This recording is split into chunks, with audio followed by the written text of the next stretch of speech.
Hello, how's everybody doing? Welcome to the echo room. It's really echoey in here now. It was echoey yesterday. I think today's probably even worse. Sorry about this, but I can't do anything about it. I've taken all the pictures off my wall. I've taken my blind down in my office because I'm painting it. And it's that horrible echoey feeling you get in a room that's being decorated. But anyway, nothing much I can do, so you have to just put up with the audio at the moment. I've got soundproofing arriving. I'm having a soundproofed wall built in my office. So it's it's about a centimetre of foam mounted on slats behind it, and then wooden slats on the front of it. So it's meant to deaden a lot of sound. So they use it in recording studios and stuff. So and it looks really cool. So I thought I might go for that. So we'll see, but that's not arriving until I think it's the end of the week or something, so it might be a bit weird audio for the next week, but we'll see. Depends how quickly I can get stuff done. Anywho, morning Johannes, morning Ladder. We'll get cracking. We'll have a look at what we've got news-wise today. Economic forecasts for the EU today. Don't know why that's tentative. I would imagine they normally release that at a specific time, but don't pay a lot of attention to it anyway. It's probably going to be bearish. I don't know. We'll see, but not likely to be positive, but we never know. We've got jolts this afternoon, which is is hit and miss jolts. Sometimes it moves, sometimes it doesn't. We had a big move on the US yesterday, which we'll have a look at. So be aware of it though. It's half an hour after the New York Open, so may get some decent movement off of that. We've got PMI at the same time, and then the biggie this evening is FOMC. So FOMC this evening, I have a feeling, is going to be a bit of a reality check for a lot of people. There's been a lot of hype about no recession coming out of America, and I don't think the Fed are of that opinion. I think it's politicians hyping up, don't worry too much about stuff, and I get the feeling it's going to be very bearish sentiment this evening. We'll see what happens though. We'll have clues as to rate hikes for the next few months coming out of that. There'll be a lot of information coming out of that, so likely to be very, very, very volatile. So just be careful. Don't try to trade it. It's going to be whipsaw-y. FOMC is always whipsaw-y. But be aware of any US dollar positions you've got on. Also yen as well will get affected by that. Well, we've got a load of buying suddenly started coming in. So just be aware of that this evening. It's the big one. I've got a pound US dollar short on at the moment, so I'm just going to see what happens. I might try and get flat for that. I'm just a bit worried about them sending the US into a spiral free fall. We had a big day yesterday, and it smells a little bit like a trap to me. So just be careful of that. Tomorrow is a very light news day as well, and then Friday we've got non-farm payroll. So that's what's coming up on the news. Yesterday I banked 1.19%. I'll have a quick whiz through those trades. Some nice ADR reversals in there yesterday. So odd yen. I took one off of odd yen yesterday. I took one. Where's my pen? What's it doing all the way over there? So I took an additional position. I think this was 175 ADR on the Aussie yen, something like that, 150, 175. So I took an extension and got out of that. So it's a bit of a scalp.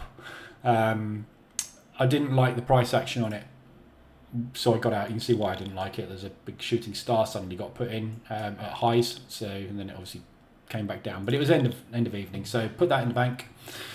I'll add that on again, or I was going to add it on again this morning. I decided not to. In hindsight, I probably should have done, but anyway, I'm not far away from break even. I'm way less than half an ADR, so it's not a problem. Pound yen. Took both of those off. This was a scalp. This was another. Yesterday's ADRs were somewhere between 150 to 225 ADR across multiple pairs. So I can't remember the exact numbers, but these were ADR.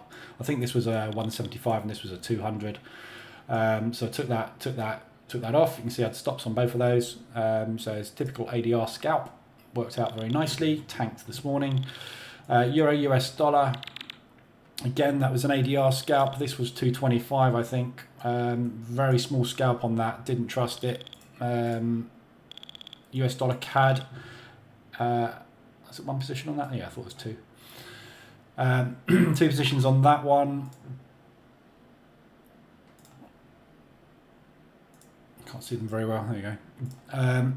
So one there and one there.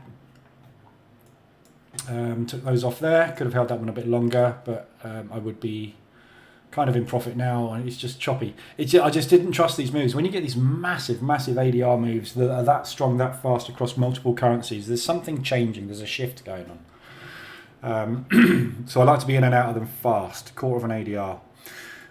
Pound yen. That was a buy stop. Pound US dollar.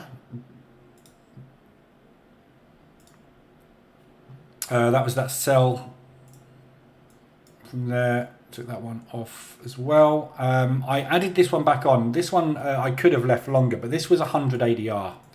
So we hit ADR sort of towards the middle end of London.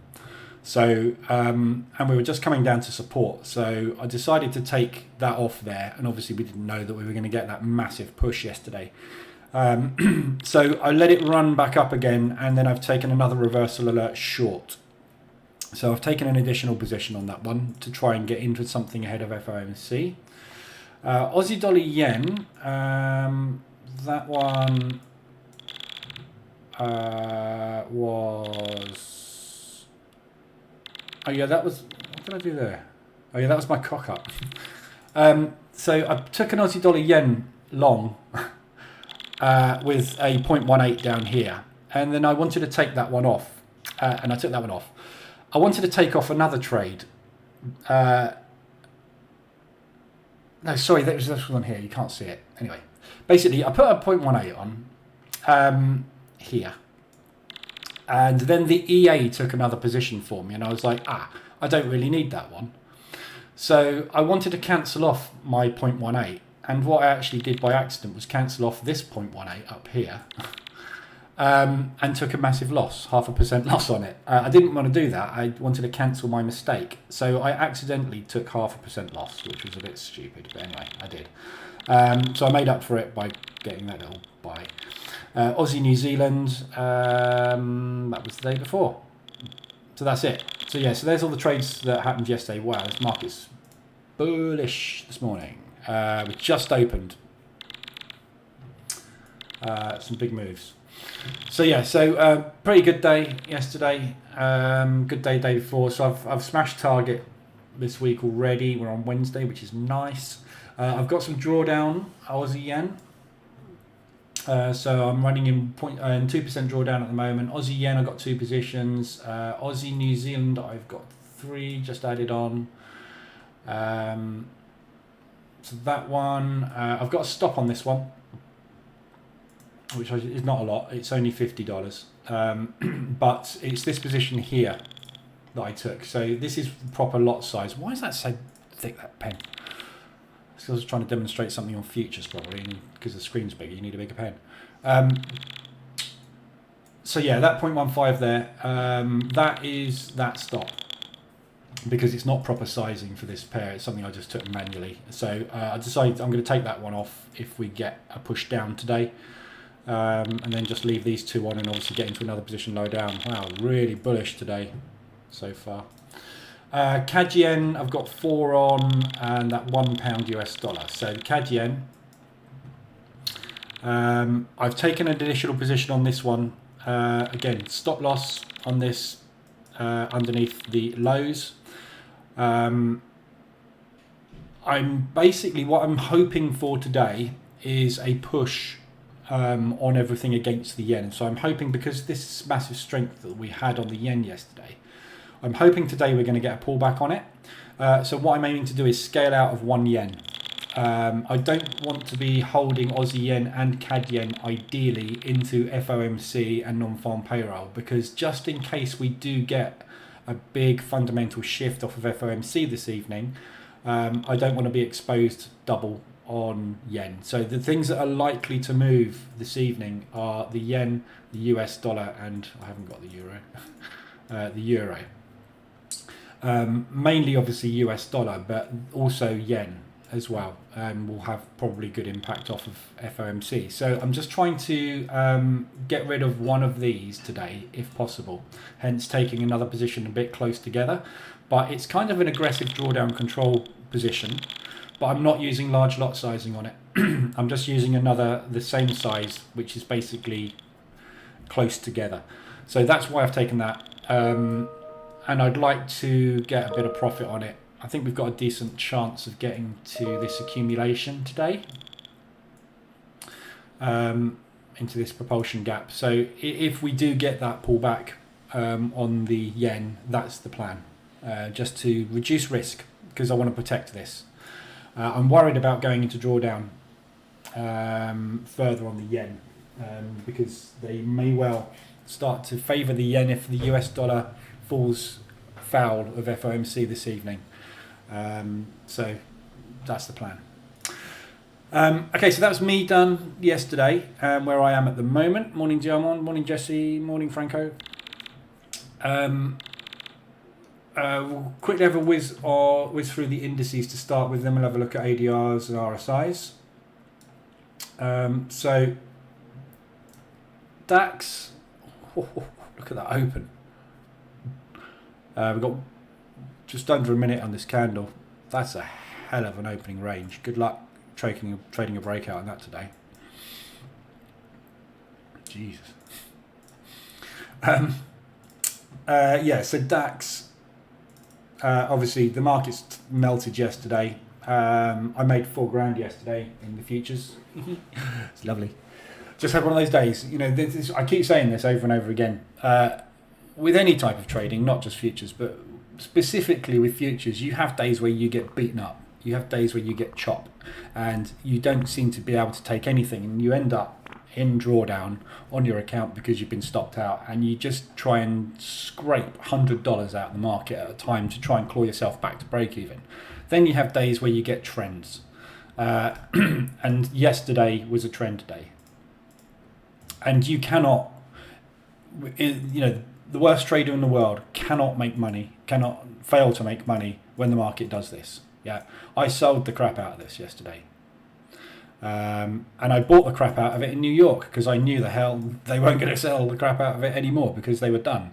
So you have days like that, and you're going to make $3,000, you're going to make $4,000, then you're going to have days where you're going to lose 500, you're going to lose 2,000. It's very swing and roundabout with all trading, but futures specifically, because you're trading high contract sizes, you're trading high tick numbers.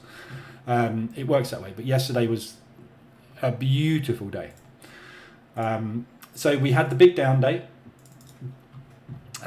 We've tapped into support, okay, down here, and we got an initial reaction of a bounce. Then we've gapped down, pushed up. So today, with the DAX specifically, it may act differently to the US indices, because we've got a lot of people looking at the DAX will be looking to buy. There'll be a lot of limit orders down here triggering, which I suspect is what we've just seen happening there with the crickets going crazy.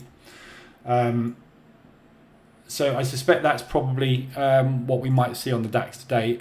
Looking for them to buy it up, really, maybe a 50% buy on yesterday's move, and then maybe a little bit of sideways or a pullback from it. But overall, we're still short on the DAX. We've got to remain short on the DAX. The world is melting, so you don't want to be longing any indice at the minute. NASDAQ, we had a up day yesterday. S&P finished fairly, I mean, it's still a down day, but fairly bullish, and the same with the Dow. So we had good rejection off of the lows on these, which is why I say we might get a different day today than we did them on the DAX than we will on the US indices. although that is bullish as a candle, we are in a massive downtrend. So I'm still looking for shorts on all the indices. After what they did yesterday, where we tanked and then pushed back up again,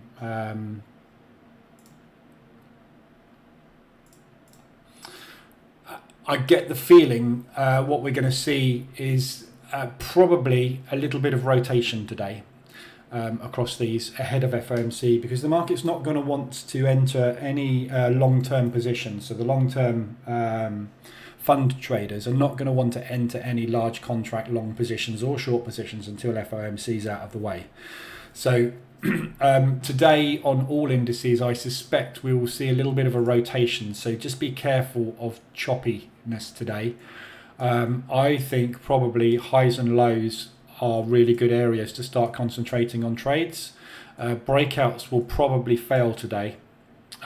So my plan is to basically wait today and look for us reaching highs and lows.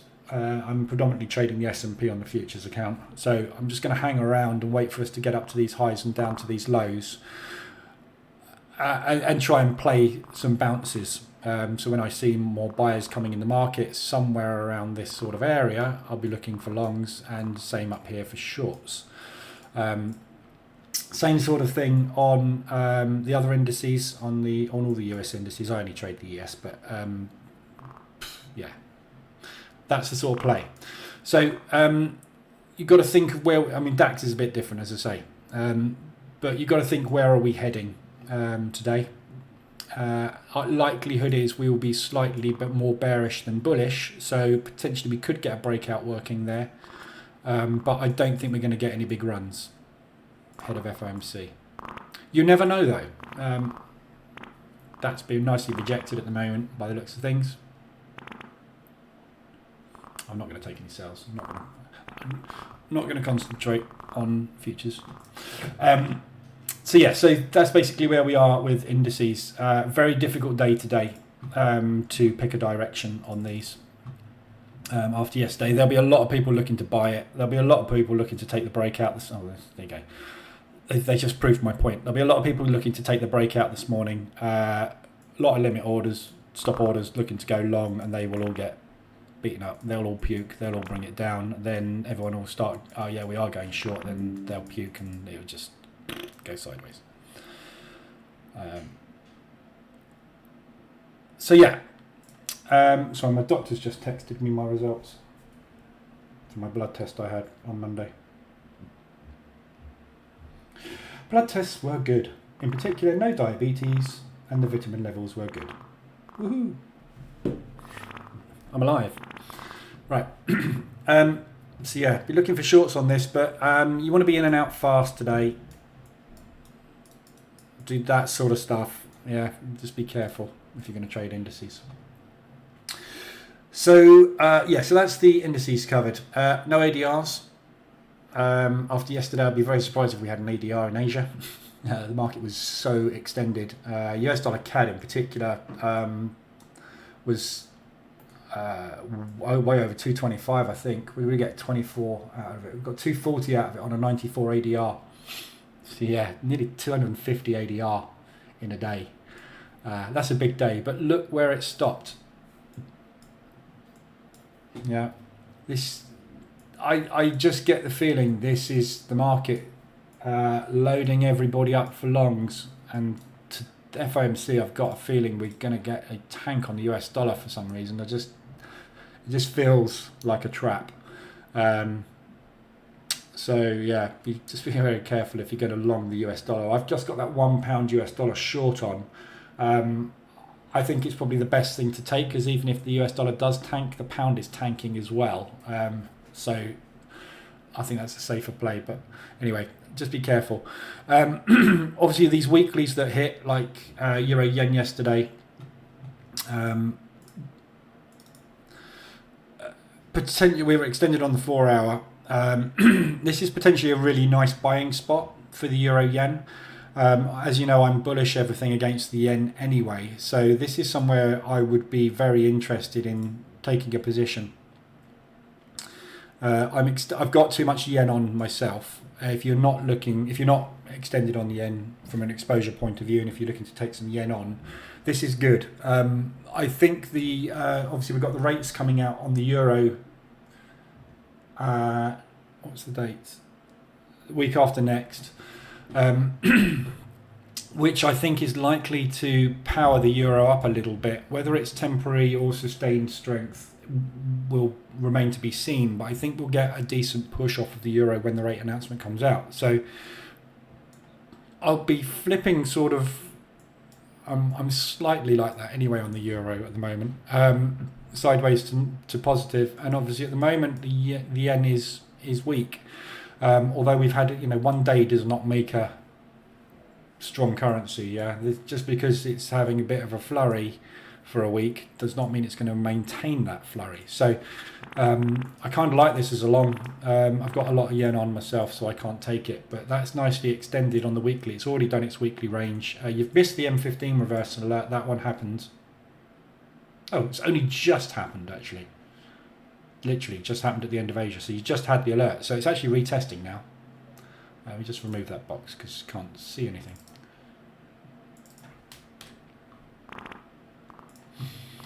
Yes, you just had the alert. It's probably going to come down and retest. So we'll see. But we really need to see what happens with this yen at the open. We need to see where this yen is going to go. So good potential initial entry long on that one, euro yen. Euro US dollar, again, be careful, FOMC, but that was a hell of a push. It's tried to go higher again this morning.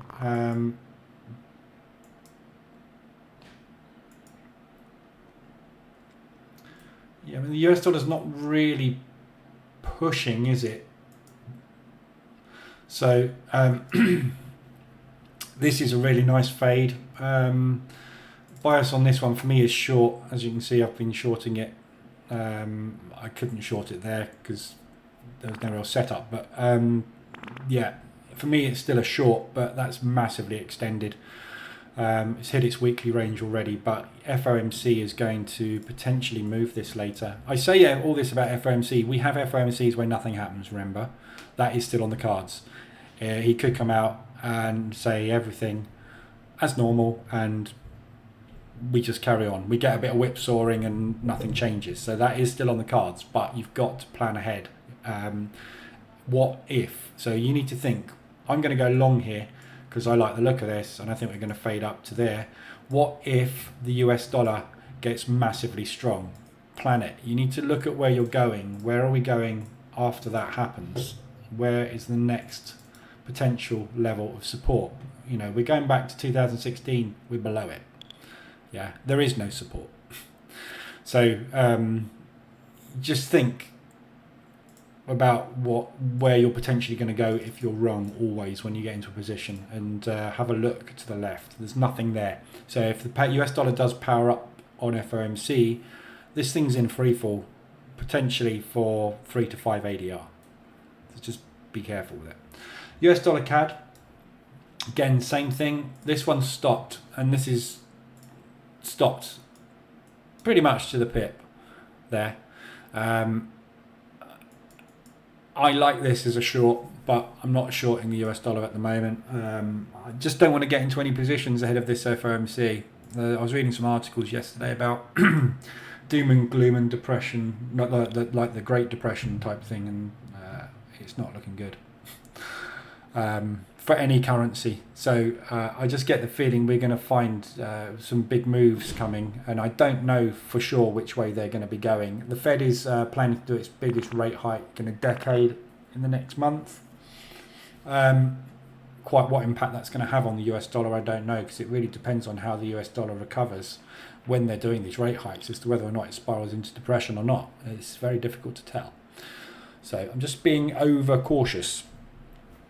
It seems to me with all the news events this week, it may be smart to keep positions smaller than usual. Risk management is paramount. Yeah, exactly. Reduce exposure. That's what I'm doing with this. I'm trying to get out of some of this yen just to reduce the exposure down a little bit, just in case. So those have all hit their weekly ranges, but they did it in a day. So You know, when you see moves like this, there's a reason behind these. Either the market is offloading because it knows what's coming, or the market is loading because it knows what's coming. We don't know what's coming. So you've got to stick to your guns and your bias. And I think, personally, I mean, this one's obviously biased long against the long, but I'm I'm bullish US dollar because I think the US dollar, US economy, if any, have got a very good chance of being able to push.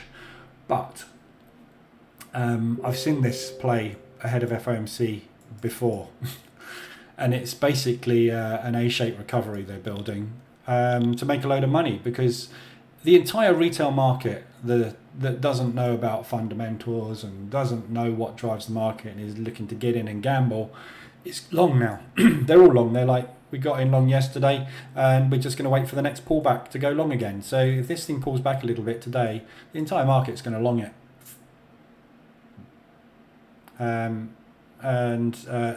I just get the feeling that's the play. But anyway, I don't know. Nobody knows. We'll see. Hourlies, we've got nothing really massively extended on the hourlies. Euro yen is extended, obviously, because of the big push down yesterday. This is the best of the bunch, I think, at the moment from entries. So Euro yen's a lovely looking long. As I say, I've already got too much yen on myself, but I would take that one. Euro US dollar, I like it long down here. It's risky ahead of FOMC, and as I say, there's no support on it.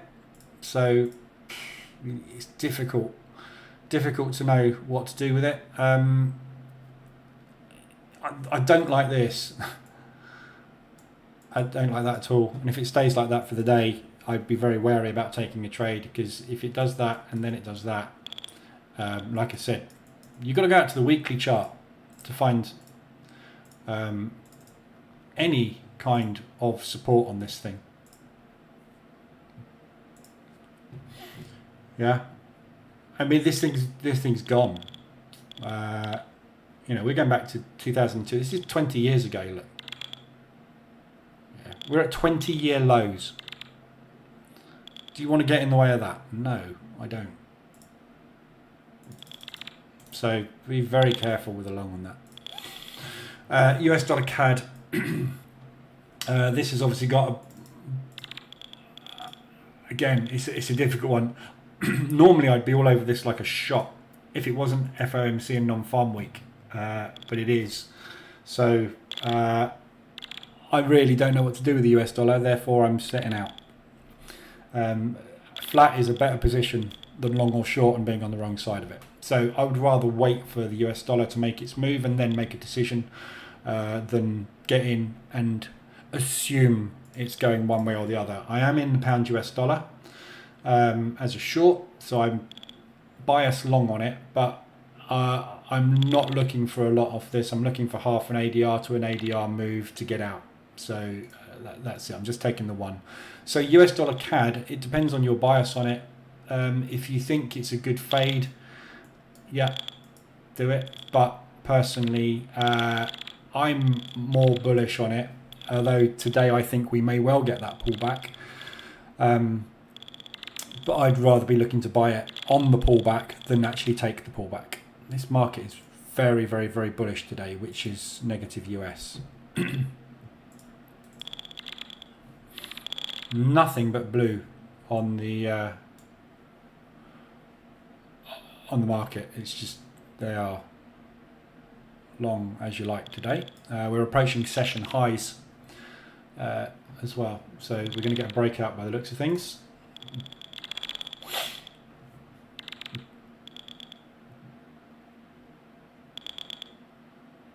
But careful.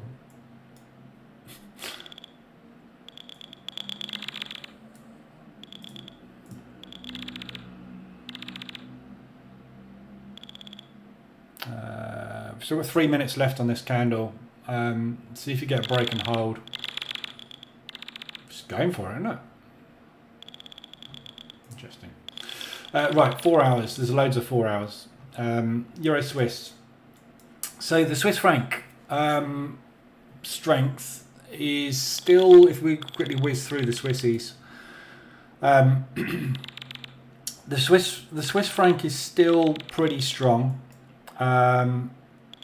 There's not, it's holding its own basically after the move. Let's go to the 4 hour, I can see it better. It is weakened, as you can see. The US dollar obviously has started its move, but it is weakening. So like things with the pound US and the euro US and that, we're finding support and it's holding. So this is obviously the rate announcement. This is the fallout from the rate announcement, and basically we are now sitting in an accumulation down here. It's getting a little bit more bullish, so that's good. And it's holding these lows very, very nicely. So the fact that we are so far extended away from the moving averages at the minute, I get the feeling it is going to want to sit a little bit sideways, or potentially go into a flag. The problem with going into flags is at any time that flag can break and you start a new leg. So it's difficult to tell whether or not this is going. So it looked like it was going there, then it came back. This is holding though, so we are not able to break this level, but it doesn't mean that we're going to be able to break this level either. We could just go and sit in an accumulation. So looking at the Euro Swiss on the 4 hour, we are nicely extended down here, but look at the moves that we've had since the announcement. We've had a big accumulation and a little bit of drop, big accumulation, a little bit of a drop, big accumulation, a bit of a drop. There is nothing that tells me that this is going to do that at the moment, because at the moment we are massively bearish. I'm looking to get short up here somewhere. I just can't bring myself to long it. I don't know if anybody did long it from these levels or any of these levels since this push.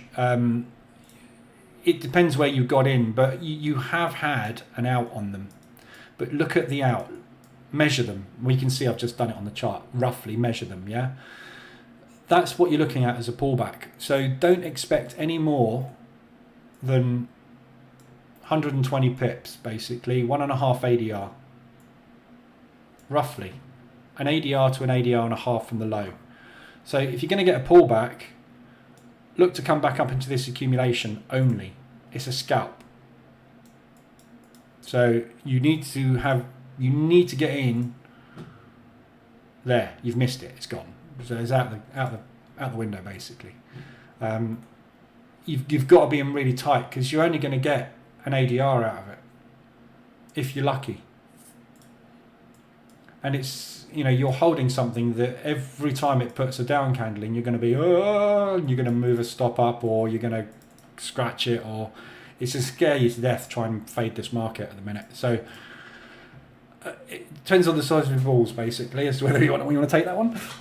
I personally don't want to long against the Swissy at the minute, especially with something like the euro, which at the moment, because we haven't had their rate increase yet, is potentially neutral to weak. So yeah, but it's nicely extended on the daily as well. I mean, it's really shot, Euro Swiss. But again, look left. Got to go to weeklies. The euro at the minute is falling out of bed against an awful lot of stuff, and there's no, the movement from where we are now down to there is 200. So it's roughly 3 ADR. Potentially got a 3 ADR before you find a bounce from 2015, and there's no saying that is in any way, shape or form going to have a reaction. Probably will, but it'll be possibly temporary. So again, it's a dangerous long. So I'm not interested. Euro yen, yes, I do like that one though, because I think this yen could get undone, and I think it will get undone. But again, we've got FOMC looming. So morning, Trevor. US dollar CAD, I got some of that big day candle, gained 45 pips and closed. Oops, it went up another 30 pips. Yeah, US dollar, I got out of the US dollar CAD yesterday. So mine was just a scalp. Should have stayed in it. The reason I got out was because I just didn't trust it. Look at this on M15, right, yesterday. If ever you want to get an example of a freight train that you do not want to stand in front of, this is it. we had, this is M15, yeah? We had 1, 2, 3, possibly 4, 5 down candles. The entire day. 5 down candles on M15. Yeah, this is a monumental move. I faded it off of that candle because it was at 225 ADR or whatever it was, and I saw basically the buyers get stomped on. That's why I took that trade. Added into it on a reversal alert, but this is what I'm talking about when you get in front of these things like the Euro Swiss, trying to long the Euro Swiss. That candle is why I got out. We had a bullish candle. It scared me because why won't this continue? There is no reason for this not to continue. So you get scared when you're taking trades, when you're fading big moves. It's so easy to get spooked out of the market. I took it and then the next candle was that. And yes, admittedly, I'd have got that out of it. But I wouldn't have because I was in bed there. I'm asleep. Or there, really. Last night, it's probably about there. But anyway, my point is you'll get spooked by any kind of movement when you're trying to fade something like that. And that's what the Euro Swiss is likely to do to you when you're trying to fade this move, is you'll push up and you'll be like, yes, this is working beautifully. And then you'll get to the wick there or something and you've got a whacking great bear candle going and you'll be like, oh, break even stop. And then it'll pop down, take your stop and go. They're not very good trades to get into. I can't call them nervous trades. You know, you get into some trades and you think, I'm not sure about this. Just don't get into them. Wait for the good ones. Wait for the good setups. Euro yen. Yeah, we're long yen. Long everything against the yen because the yen is massively weak at the moment. We're expecting euro to power up. It's got confluence. It's sitting on the 72. It's hit support and it's a really good support as well. And we've had a massive drop, so there's like to be a profit take move. I've got loads and loads of ticks on my side. Take that one. You're much more likely to stay in that trade and that trade actually work than you are the other one, aren't you? So just, you know, for me, I just need all my ducks to line up, which is why I don't take many trades. But ones I take, I stay in with conviction on them because my initial idea was good. If my initial idea is bad, it doesn't play out, I've got a backstop. So I've got a plan to get out if I'm wrong on my initial entry. That's what it's all about. It's planning ahead. And Euro Swiss, if I was planning ahead on this, I'd be going, I've no clue. If this one doesn't go up from here and it goes down, I haven't got a clue what to do. So I will just basically sit on and hang tight. It's not a very good plan or strategy, is it? So if it doesn't line up for you, don't take it. If it lines up for you and you think, yeah, this has gone far too far, I'm going in, go in. But just have a plan. I don't know what your plan would be, but I'm not you. Everybody's different.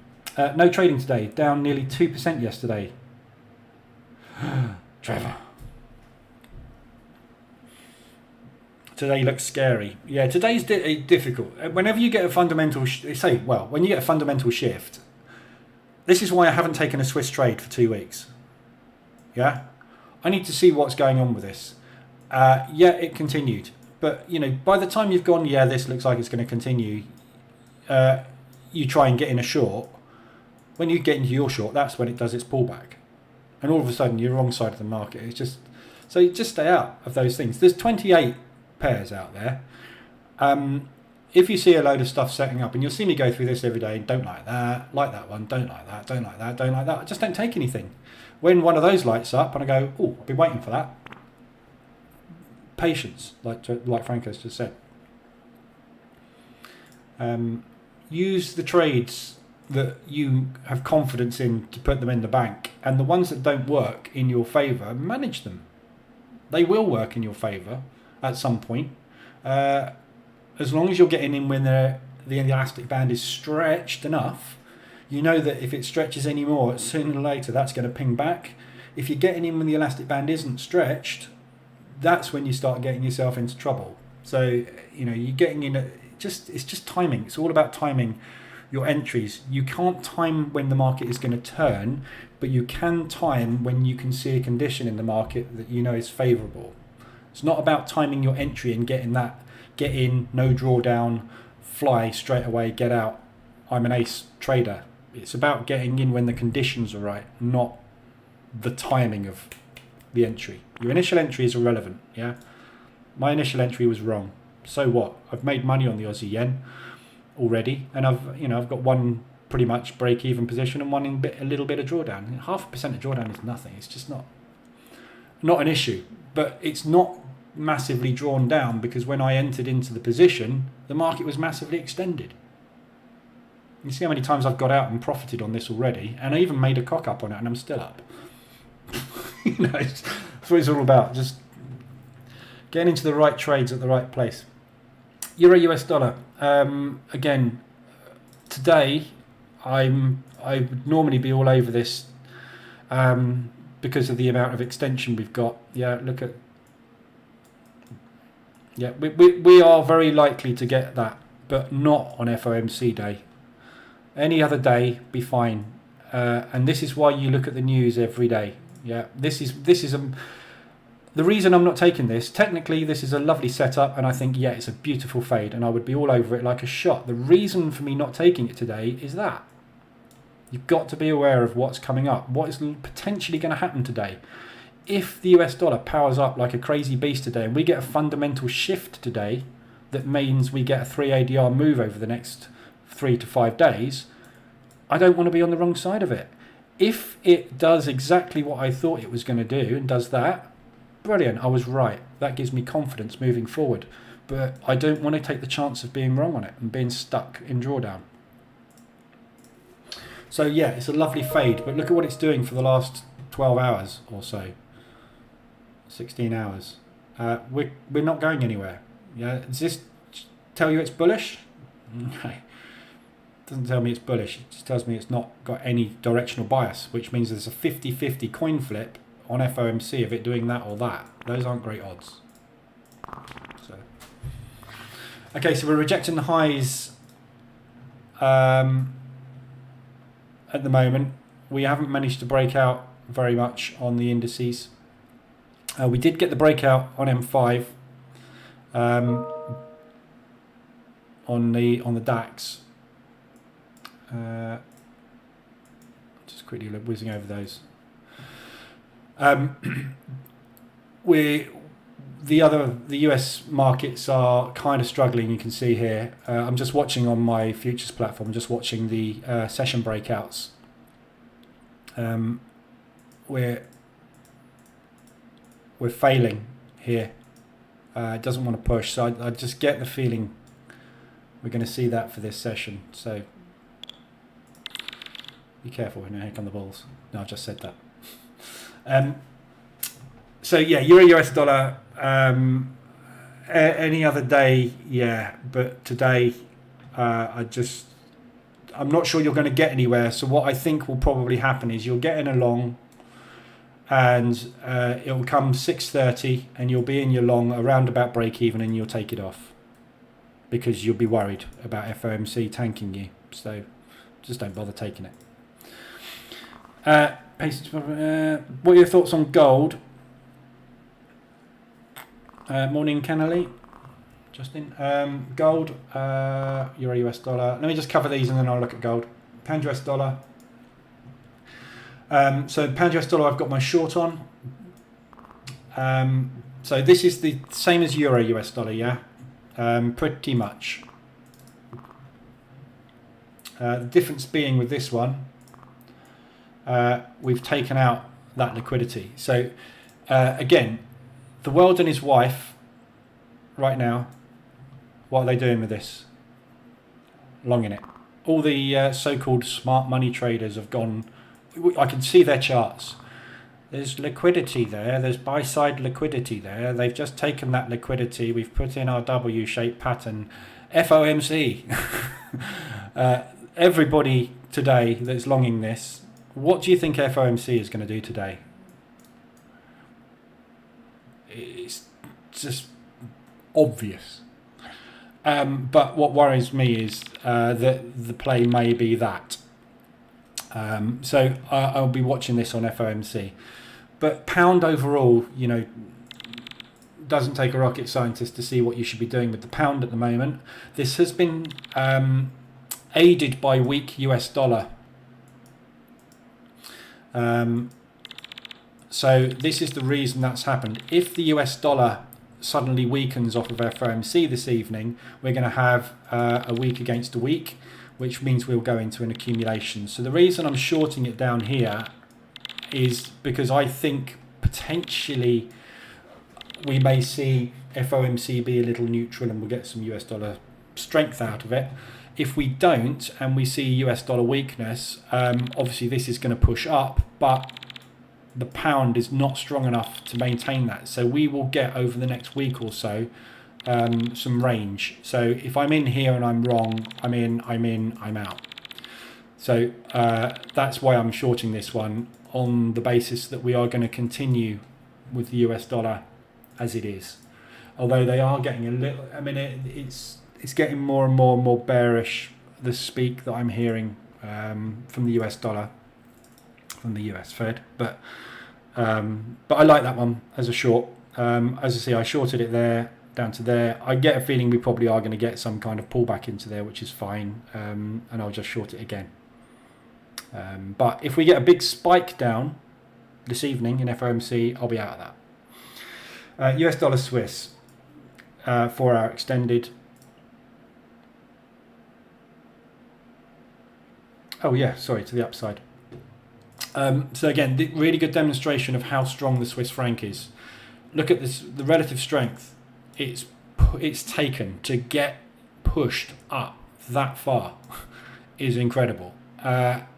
It's extended and absolutely exhausted after making that tiny little move. Look at the comparable move on the Swiss franc. The Swissy is very, very strong. The US dollar is battling like hell to try and get out of that. To me, that looks like a lovely short opportunity, but that's going to require US dollar strength to Swiss franc strength to continue, and that's the question mark we've got at the moment. We haven't had any more of that with the US dollar, so it's a strong currency against a strong currency, which gives you that accumulation. So again, I'm not sure on the directional bias on this, and I won't be sure until FOMC is over. Non-farm payroll is just going to whipsaw and take it off in the direction that FOMC says, so we don't need to worry about directional bias on non-farm payroll, but FOMC we do, because the Fed could come out and give some clues or blanket statements as to what they are going to be doing, in which case then we are going to get a directional bias moving forward for the next couple of months on the US dollar. So at the moment, I'm not really interested in shorting that. It's what I was waiting for, but it's the wrong day. It's FOMC day, so I don't want to take it. So there's nothing much I'm interested in apart from Euro Yen, and Euro Yen is the only thing I can't take because I've got double exposure on the Yen already. So there's me sitting here not able to take anything today. There's nothing else. I've had a scan through the charts this morning. There's nothing else I can see of interest apart from Aussie CAD. And again, I've got double exposure on the Aussie. Aussie CAD short, I do still like the look of. Where we are now, I looked at this candle. Where we are now coming into this accumulation is potentially where I think we might get a new leg starting from. Didn't quite get extended enough. I'd much rather see us battle through this chop up into this area and then take something short out of there. So this is getting close to me being interested in shorting it. I know it's against my current exposure, which is long Aussie, but I don't mind taking a short because my basis for the trade would be CAD long rather than Aussie shorts. The Canadian dollar is going to continue, I think, to beat the market down across the board as long as oil is doing what oil is doing. So we're looking for short opportunities on that. Franco, curious, now that your Prime Minister is alone in his meetings, what happens now English style government? No idea. So for those of you who don't know, the Chancellor and a couple of other main politicians in the government resigned yesterday. Two of the front runners actually to take Boris Johnson's job, which funnily enough is kind of what tends to happen before a leadership challenge. So Rishi Sunak was one of the go-tos for taking over from Boris Johnson if Boris Johnson cocked up, which he's done for the last couple of years. He's resigned, which now means that he is free to run to take over the job. So don't know is the honest answer. It basically is,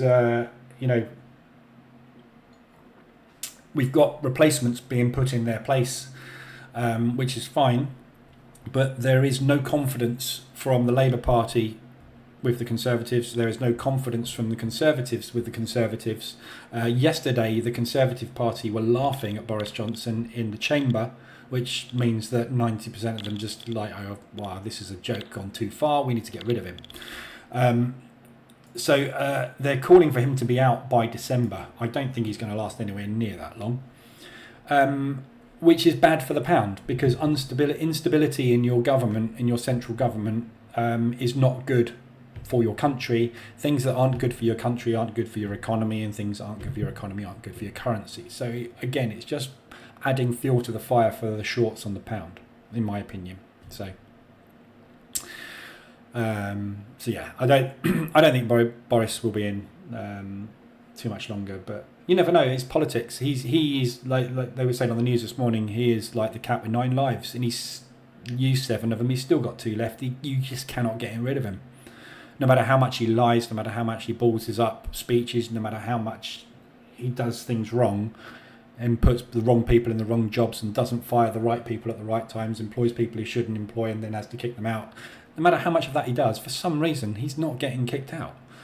They had a vote of no confidence against him. He won. It's just, I don't know. But I don't vote very much, to be honest, purely because I don't think it makes any difference whatsoever who you put in charge of the country. The person standing at the front is a puppet for the people standing behind him, and it doesn't matter who's in charge. They will need to do what's done for your economy. So Labour say, when we get into power, we're going to do this, this and this. They'll get into power and go, oh crap, we can't do that because this, this and this has happened. What we'll do is this, this and this. It all changes. So it doesn't matter what people promise you, and everybody votes based on they promise they'll do this, they promise they'll do that, they promise they'll do the other. When they get into power, they don't have any choice but to do what's right for the country and the economy. So what they say before they get elected hasn't got any relevance, is it? That's my view on it. Therefore, I just vote for the people that I personally think are the nicest people, because you put someone nice in charge, they're more than likely going to want to do the right thing. So it's a popularity contest as far as I'm concerned. And Boris was the most popular guy. He still is, because he's a good laugh. He has parties. Hey, where did that get him? Anyway. Anyway, that's another thing. Gold, let's have a quick look at gold. So Aussie CAD, I would look for shorts for there. I have scanned through everything else. There's nothing else I'm really interested in. Wait for tomorrow, wait for FOMC to be over, see what happens with that, and then we'll go from there. Gold went short yesterday because of the US dollar. Obviously, people treat gold as, if you're trading CFDs, gold futures is a little bit different, but if you're trading CFDs, everybody treats this like its own thing. It's not. It's a cross pair with the US dollar. It's exactly the same as trading Aussie Swiss, Aussie US, US CAD, US Swiss, Euro US. It's the same thing. This is just XAU US. It's the US dollar. US dollar powered up, gold dropped.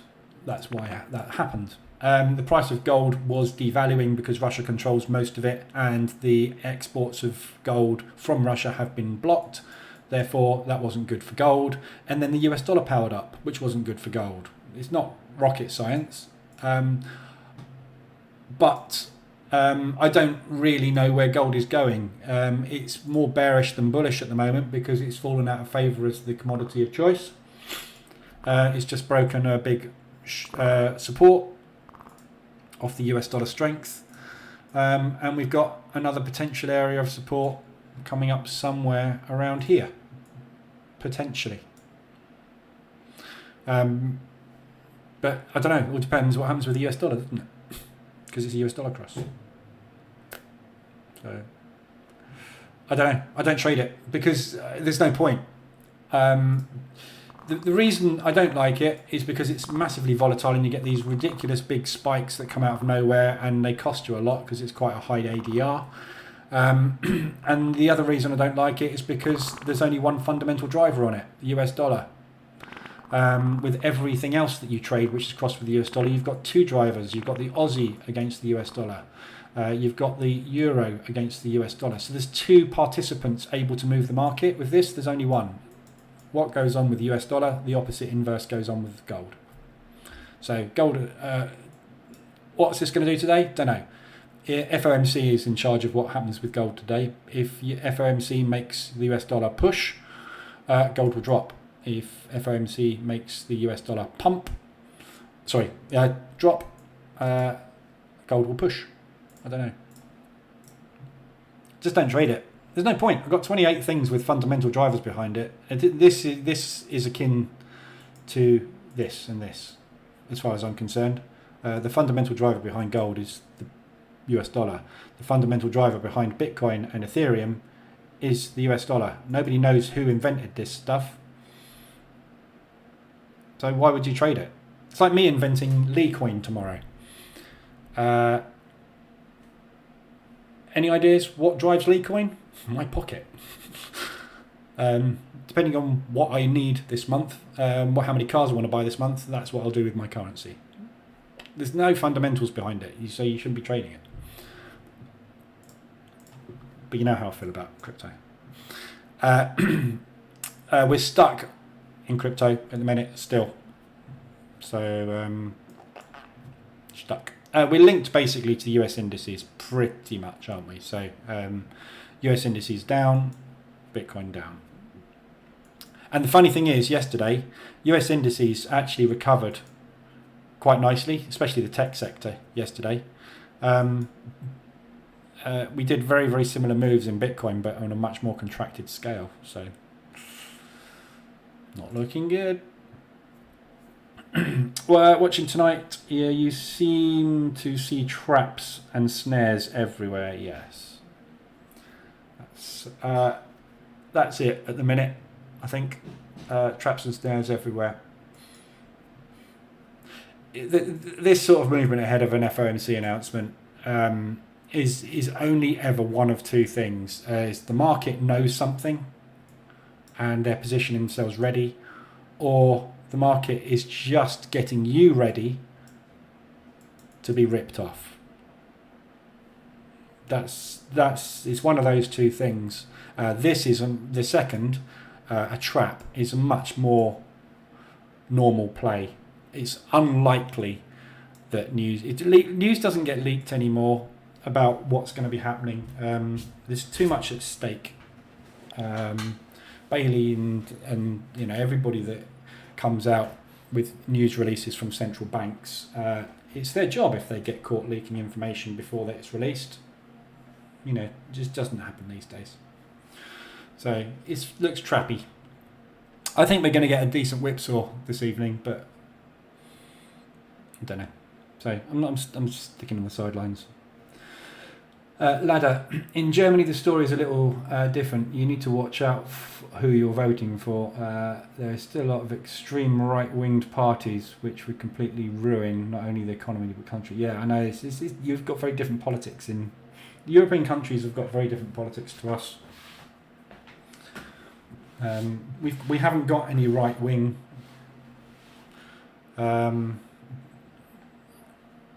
party. I suppose Labour's probably close-ish, but I mean it's not. Labour's about the working man. Conservatives are about the rich man. Liberal Democrats and everybody else are the nice guys. Nice guys don't really tend to win in politics most of the time, unfortunately. If they did, we'd probably all be in a much better place, wouldn't we? But it's not how it works. It's basically who's got the biggest backhander a lot of the time, I think. But anyway, politics is politics. I don't get involved in it.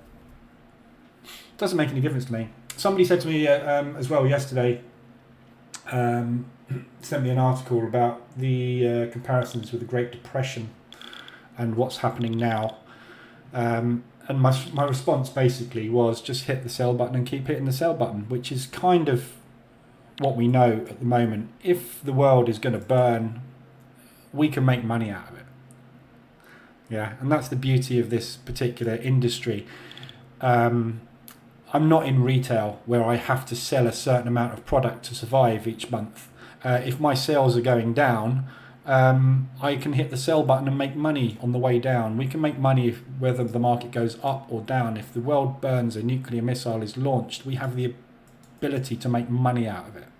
So you just have to stay on side with what the market is doing, and when the market catches you out, make sure you're cutting your losses and you're doing aggressive drawdown control to exit positions. If it goes with you, just keep banking. And as long as your bias is right, and I think at the moment bias is just short constantly, you can make money, which is a nice place to be. Are all your content free? Yeah, everything Dilip is on YouTube.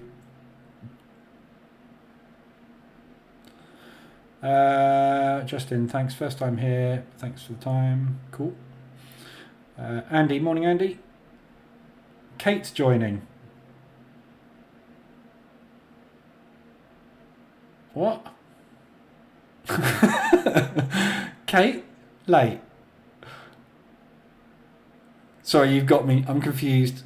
Doesn't take a lot to confuse me, but that's definitely got me. There are 3 types of positions: long, short, and no position. Exactly what I've been saying this morning. You were late. Which is why I'm not getting too involved in US, and I'm trying to get out of some yen. I want to reduce my exposure ahead of this FOMC. I've just got a feeling about this FOMC that we're going to get a big one this week for some reason, mainly because obviously when's the next rate announcement?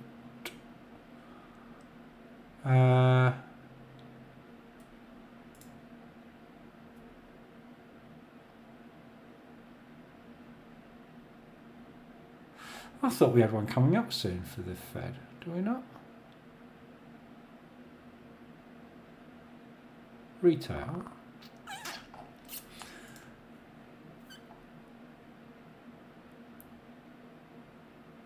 Yeah, sorry, it's there. 27th is the next one.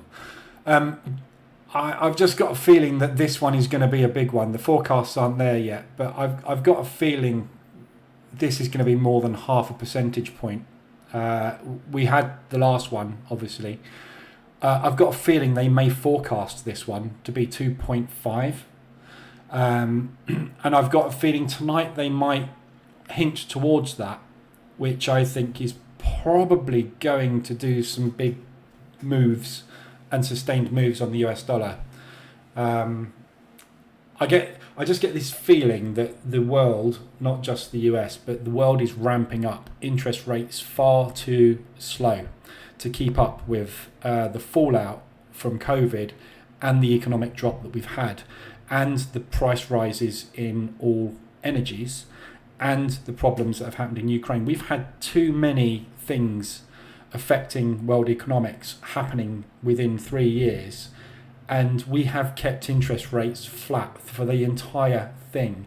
And I get the feeling the banks now are like, we are way behind where we should be here, and no matter what we do, when we do something more extreme than we thought we were going to do, we are not having any impact. And I get the feeling that we're going to see these interest rates jumping from 0.75s to 0.1s instead of 0.25s and 5s, which is going to have big fundamental shifts, and things are just going to start accelerating in the direction they're going, which is what happens in things like the Great Depression and financial collapses. It's not something that starts to bubble, it pops fast. That's why they call it a bubble. The tech bubble popped literally within weeks. It was like, and it just went, and that was it. And if you were on the wrong side of it, you were dead. I just get the feeling that is what we're seeing, and we're seeing the acceleration in these market drops getting more drastic. Yeah, we had a what we thought was going to be the Santa rally undone, and not just undone in a big way. And then it's like, oh, don't worry. Oh, hang on a minute. And then we thought, oh, we're recovering, and then we collapsed faster. And look at the speed of that last drop we had. 5 days, we undid an entire week's worth of movement. Entire month's worth of movement in 5 days, and since then we've just managed to get a pop up there. It seems to be like getting like that, and I've got a feeling this is the next couple of months, and I don't think there's anything the Fed or anyone else can do about it, which makes me worry about entering in positions ahead of announcements like FOMC. I'd rather be flat and have an opportunity to scalp some money out of the futures market than have a load of exposure on and be on the wrong side of that exposure at the minute. So keep it tight and just keep it real, as they say. JR, beginner trader here. You've entered this market at a very interesting time. Is there a good way to identify a fake out to the downside? Could you run through an example using live data? There's no way to identify a fake out, no. Apart from a reversal alert at a low. So if you look at, I mean, again, it depends what time frame you're looking at, but so what you're calling a fake out, most people will call a stop run. Yeah, so this is yesterday's high. They've pushed up and then pulled back down. So that is your identification of a fake out. Yeah, moving above the level and then dropping back down below the level. That doesn't mean that is going to be a fake out, but that is really it. If you've had a strong push in one direction, like we have here, and then the market comes back up and takes that out, it creates what we call an M pattern reversal, which is basically a liquidity run or a stop hunt. Basically, that is what you're looking for. The reason I use RSI is RSI identifies when there's been a strong push, so that gives me a market condition to look at. Then the reversal alert indicator tells me that, so you would have had your reversal alert triggered there on this particular occasion. The reversal alert indicator tells me that we've had a change in market structure. So the structure is no longer doing that, it's doing that. That's what the reversal alert indicator tells you. Yeah. So that's really the only way of identifying a fake out. The market reversal alert indicator tells you that. It tells you later than price action. All indicators lag. There is no indicator in the market that will tell you in real time what you need to do. Every indicator lags price. So price here pushed up, pulled back down. So that bearish candle, if you were looking for a false breakout, would have been your initial signal. A smart trader would have taken a trade there when that big candle that pushed up had its low broken and held. A cautious trader would have taken a trade when this level here broke, which is a market structure shift, and that's what the market reversal alert indicator tells you. So a lot of people complain that the market reversal alert indicator gets in too late, it gives you signals too late, which it's never going to give you a signal as fast as price action is, but it does give you a confirmation, i.e. looks pretty much like this is probably going to happen, rather than that one candle. Yes, you're going to get a super tight stop on it, but your success rate is going to be low because you're going to get chopped around up there. So yeah, so big pushes. So if I would go, JR, if you haven't already, and watch the bootcamp. There's a 5-day bootcamp on my YouTube channel, which is free. Just go and watch that. It explains how the market works, and explains something called elastic band theory, where after a strong push, you get either a pullback or a complete retracement. The reason being is everybody that made this push happen was buying. So these guys were all buying. Yeah. To get out of your position after you've bought and take a profit, you have to do the opposite. So you have to sell that position. Everybody that's a buyer has to become a seller, and this is why we see that kind of movement. This is what we call profit take. So people that have bought have to sell and take profit. When they take profit, they start to move the market down. When the market starts to move down, people that aren't in that market start to sell, which increases the speed of that movement down to a point where the people that bought here and didn't take profit would like to add to their positions and push the market higher. This is where things like propulsion gaps come in. You need to understand what drives this. This market is driven by fear and greed and institutions. Retail traders can do nothing. There is zero you can do to make this thing move in any direction. You just have to identify when to get on and when to get off. So you need a condition indicator and a signal indicator, or ideally a multiple condition indicators and a signal indicator to tell you when to do that. But you're never going to be able to control this market. So you just need to know how it works. If you know how something works, you can understand what you should be doing, where you should be doing it. Yeah. So look at this, for example. Your double bottom traders will have got in literally on probably that candle there. Yeah. They would have had a stop under there, and they would have benefited from that move somewhere here. What they took there will fail more than 50% of the time, because they're getting in really, really early. They're trying to pick you'll hear the term, trying to pick the tops and bottoms. Yeah, that is a viable strategy, but 90% of people cannot do it, because what happens is they get stopped out so many times they go, oh, this strategy is rubbish, because they're looking for something that gives them a 100% strike rate, and it doesn't exist. A 50% strike rate is fantastic if you can get it, but people will stop doing that because it doesn't work, and they'll move on to the next thing, not realizing that they've actually found what they were looking for, but it's not good enough for them. Smart traders will wait for a confirmation that that move that we saw here is actually happening by spotting a W pattern, and they will get in there and they will take the meat out the middle of the move, but they will not try and go, I'm going to get out up here. They will take a profit, and then they will exit their position, and they'll go, oh, I've left loads on the table. Oh well, never mind, you made a profit.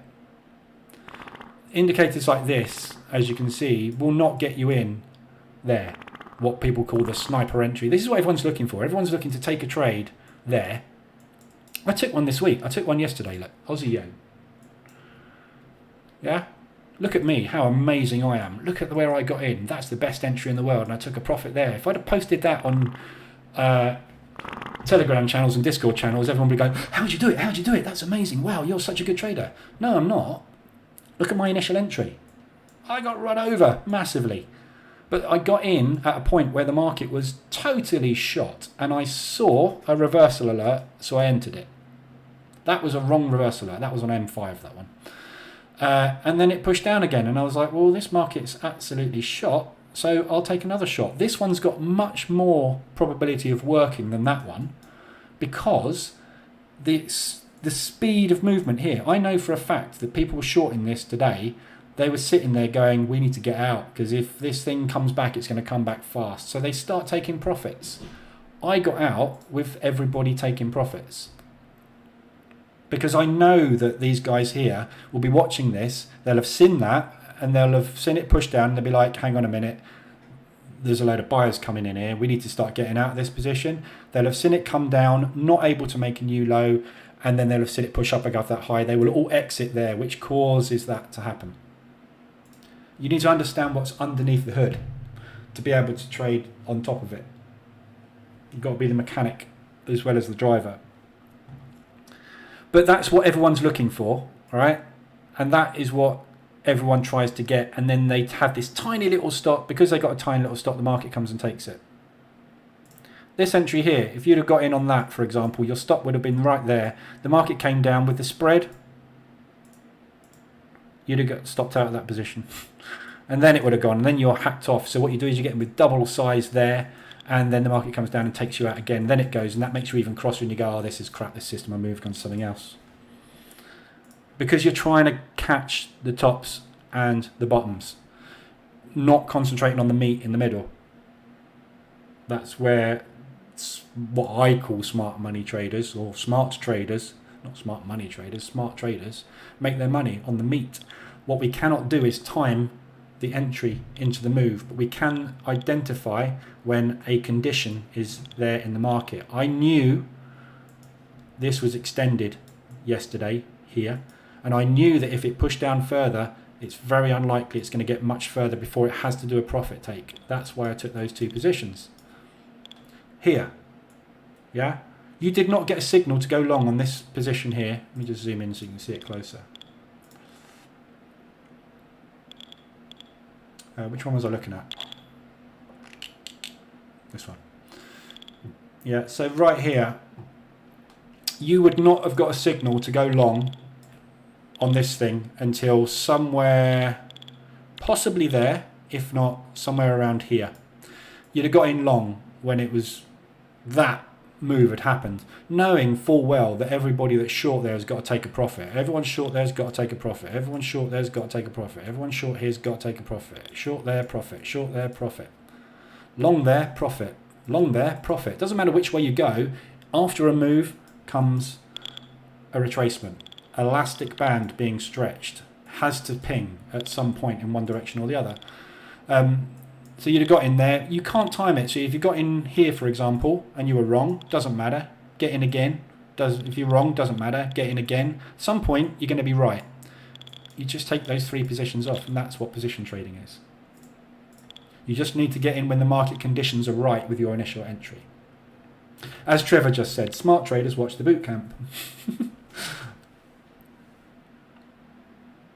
But in a nutshell, that is what the Bootcamp is. It's just explaining how the market works, and giving you indicators that you can get to, or you can use to identify them. You don't need the indicator. You don't need to buy the indicators. They're only cheap anyway, but you don't need to buy them. The RSI comes with the platform, with MT4, with all charting platforms. Support and resistance is, you draw that. It's a line. Propulsion gaps, this is a free indicator anyway, but things that are important are ADR, and when you're learning this, I don't need any indicators to be able to see market structure, but I've been trading 13 years. This I created to help identify those conditions easily for you. You don't need them, but why not pay $40 and use something that just works? That helps you to identify it and helps you to learn. After watching the charts for a couple of 100 hours, it'll all make sense. But that's what the Bootcamp teaches. And obviously fundamentals, absolutely key. You know, a lot of people teach news trading, not for long. A lot of people try news trading, not for long. But you will try it because that's where the big money is. You catch one of those and you can make a fortune and double your account. The next two you don't catch will blow your account.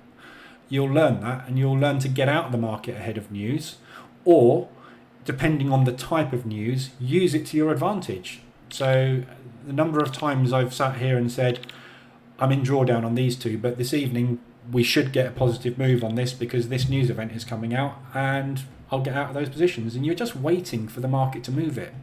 You know two things. It's going to go through time and it's going to go up, or it's going to go down. We don't know when this one will happen. We know that's going to happen. We don't know when this is going to happen. We know it does happen because we see it. Everybody that bought there had to get out. Everybody that sold there had to get out. Everybody that sold there had to get out. Everybody that bought there had to get out. It's just the way the market works. It's called market structure. Yeah? That's all you need to learn. What's under the hood? This is called a squeeze. A 2-week squeeze, and I've been on the wrong side of lots of those, but the reason I stay on those squeezes is because I know that squeeze, when I get in short there, short there, short there, and short there, that squeeze eventually is going to give me an exit on those positions to make a profit. Yeah, so you know, sitting in 2% of drawdown is not a problem. It becomes a problem when I'm 5 or 6 positions on and it doesn't seem to be turning around. it's still not a problem. It just means I've now got to action and do something about the problem. 5 positions on in one direction wrong doesn't mean I'm wrong on the trade. It means I'm temporarily wrong on my timing of that move up. It's gone down longer than I expected it to. It doesn't mean it's going to go down for nothing goes down forever. It can't, because everybody that's sold into that has got to get out of those positions. I just timed it wrong. So why take a loss on something where you're only wrong for a short period of time? Wait, patience. This is the problem. Everybody wants to get in and get out and have a Lamborghini in 2 months.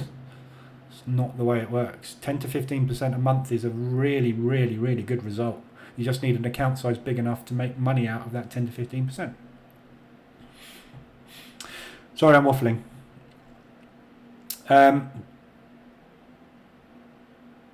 Just for clarification, you said stop run. Yeah. Just watch the bootcamp, Joe. Everything's explained in there, all the terminology and all that sort of stuff. Trevor, position trading changed everything for me. I rarely get stopped out on anything. No, except yesterday. Yeah. You will get stopped out, aggressive, and again, I teach aggressive drawdown control, which uses stops to get you out of positions you're in problems with. That uses stops. I still get stopped out. I still take losses. Not often, but I take them. And I only take them when I think I'm really wrong. So a good example is this news, yeah? If I'm in this pound US dollar, right, as a short, if the FOMC this evening comes out and they are massively bullish on the US dollar, and the US dollar pushes hard, that's not a problem. If they're massively bearish on the US dollar and the US dollar tanks, I'm going to go into drawdown and need to take another couple of positions on this. If then the rate announcement comes out and the market doesn't like it and they are bearish on the US dollar, I might have to take a couple more. At that point, I'm thinking, right, I'm not wrong on this trade because people haven't taken profit. I'm wrong because there's been a fundamental shift in the market overview of the US dollar, and I now need to get out of this position. That's when I start doing aggressive drawdown control, or when I'm worried about it. So the yen, if the yen continues to strengthen for 2 more days, I'm going to be thinking, this could be the shift in the yen, and they just haven't announced it yet. Kuroda is starting to stop bond purchases behind the scenes, therefore the yen is starting to power up, and we haven't had the announcement yet.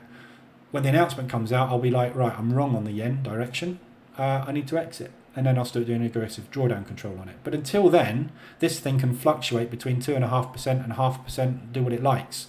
If I get to 3% on a single position, now I'm starting to think about it. Right, I need to start getting out of it. And there's scale out techniques you can use. But most people, if you think about it, risk 1% on a trade. Yeah, they get in long, they put a stop, it pushes down, and they lose 1% of their account. Now they've got 99%. So they take another trade at 1%, but that trade is smaller because now their account is smaller, and it creates an indefinite decrease in your P&L. They take a long, put a stop, get stopped out. Now they've lost 2% of their account. I'm only 0.1% in drawdown on this, and I've taken 5, 6, 7 trades on this Aussie yen. 1, 2, 3, 4, 5. I've taken 5 trades on this. I've got 2 still open. I'm 1% in drawdown on it, and I've made about 2.5%. Right? Everybody else that took positions, that one, he was stopped out. That one, yeah, he would have made money on. That one and that one, stopped out. That one there, if you didn't get out there, you are stopped out. Yeah. Stop losses are put in the market for the market to take. Fact. That's what a stop run is. Think about it. Smart money concepts. This is the thing that really grinds me about this terminology, smart money concepts. If it was smart, why do you put a stop in the market knowing full well that your entire strategy revolves around stop runs? So what you do is you put a stop in the market knowing that stop runs happen, right? And call it smart. something to think about. To me, it's dumb money concepts. But, you know, when you know what happens with the banks, there's no point. Yeah, the bank yesterday is like everyone. You'll see theories all over the place about this US dollar move yesterday. What are the smart money traders doing now? Yeah, right now, it's just, and this is what I mean about FOMC, right?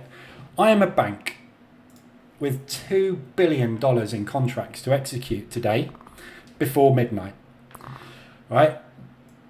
Everyone that went short there has got stopped there on the hourly chart. Smart money traders are going, oh, there's been a stop run, we should go short. Where's their stop? Right? I've got $2 billion to execute on Barclays commercial desk. I've got $2 million transactions to commit today. Shall I wait until FOMC, or shall I come up here, take all the smart money, and then execute my transactions? Who's the smart money? The person that got short there on that and hasn't used a stop, and if it pushes against them, identifies that the market is so extended at the moment that at some point it's going to have a large pullback. To me, that's the smart money, not the person that puts the stop exactly where the bank is going to be targeting it. I don't know. I just think it's the wrong terminology to use for that concept, smart money. It's not, it's dumb money. Stops are dumb. But anyway, I prove it in here every day. And I just think some people, it's a great sales tactic, isn't it? You know, there's a lot of people out there that make a lot of money selling courses about smart money concepts. There's one on CTI at the moment, the prop firm. They've got a system called bank level trading, which is basically support and resistance and propulsion gaps, which is good. But the strike rate on it is absolutely tiny, but it is kind of what the banks do. They move it from price to price, move it from support and resistance levels and propulsion gaps. You know, this is a kind of a bank level trade, what they would class as a bank level trade. Yeah. Entry would be here. Yeah.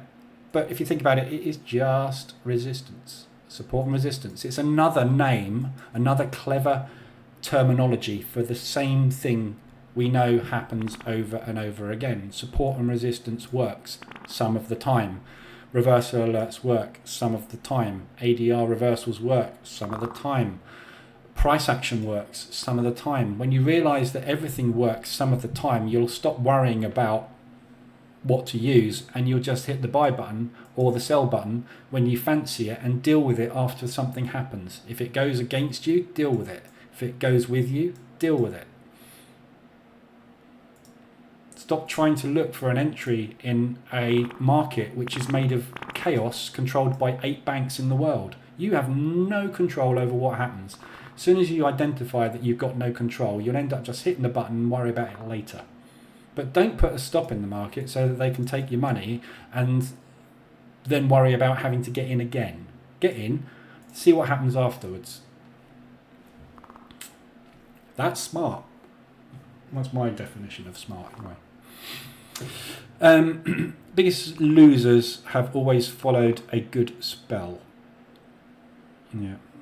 Using magic spells is not a good strategy. Some people, the amount of people that I think they may be Chinese people. I'm not being detrimental to Chinese people at all in any way, but they do play a lot on luck, don't they? It's in their culture. And the amount of people that send me these strategies based on moon phases and number sequences and stuff, and it's like, well, yeah, fibs work some of the time. Again, look at this now, right? Where, if you were a market maker right now, where would you be trying to get price to today?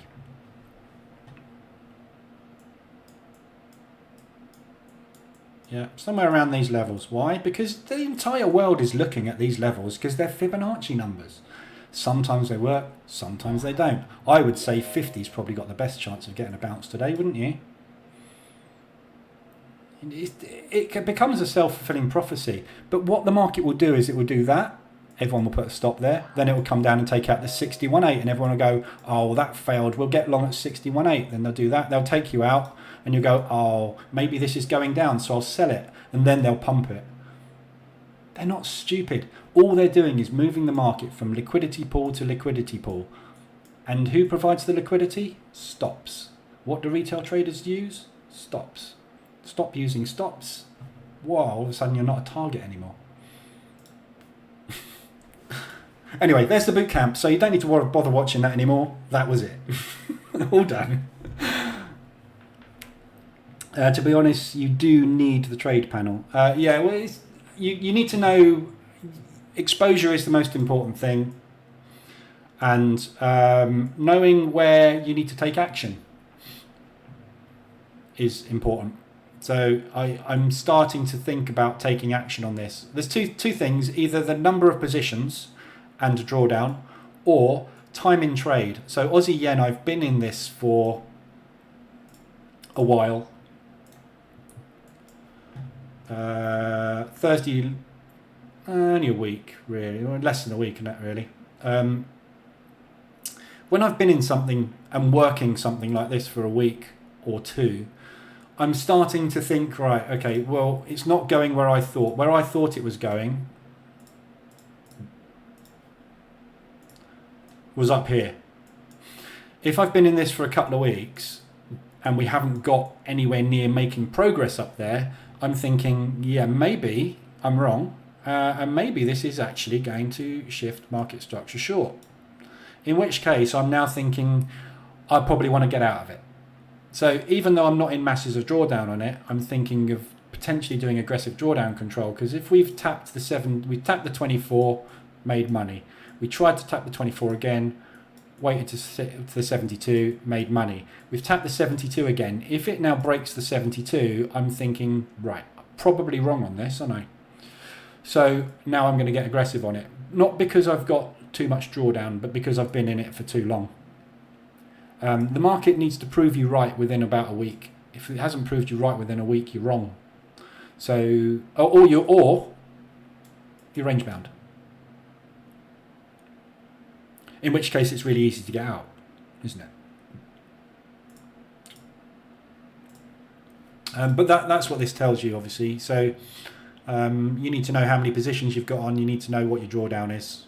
Money's not relevant. It's drawdown percentage is what you're interested in, percentage. If you can create a percentage gain a day, you're done. I never get massive runners where I make an absolute fortune. I get continuous small amounts of money. That's a funny way to analyse smart money concepts, yeah. I think there's three types, yeah? You've got dumb money, not quite so dumb money, smart money concepts, and then you've got smart money. And I call smart money me, and people that trade with positions. There's a term, the term position trading, I didn't come up with it, yeah? It's a real thing the banks use, position trading. There's intraday trading, there's day swing trading, and there's position trading. And then there's investing. Position trading's not, I didn't make it up, it exists. It's called taking positions. There's guys that go on to CNBC on the finance and Bloomberg channel, and they talk about averaging in. Yeah, that's what I'm doing. It's not a term I've come up with. The banks average into positions. They do exactly this thing for exactly this reason. It's not new. I'm not reinventing the wheel here. You better be served learning game theory than smart money. Yeah. Gambling strategies. And let's face it, this is gambling. Everything you do, when you put money on the line and you're betting on something doing something, which we are, you are gambling. Everything to do with trading is gambling. What I class as gambling in trading is the people that have a $500 account, right, and they max leverage it up to the margin call with one position, hoping to double it. That is a red or black in the casino. That's gambling in Forex. My positions are 0.25% on a half an ADR move. So if something moves against me by half an ADR, I'm risking 0.25% on that. So it's got to move like one ADR against me for me to even get close to being 1% in drawdown. It's not taking, you don't trade with big sizes, as you know, if you've watched the bootcamp anyway. You 2 in 3 sleazy easy lessons can make it big in Forex. Yeah. And that's the thing, isn't it? The Lambos, it's the Lambo sellers. But they have a saying in every walk of life: those who can't teach. And it is true. 90%, 95%, I think, of the paid courses out there are by people who can't trade. So they decide to teach what didn't work for them and sell the theory. That's why this industry's got so many sharks in it. There's very few people like me, and there's a few out there on YouTube and other places that just do it every day and show how they do it every day, and they give their information away for free.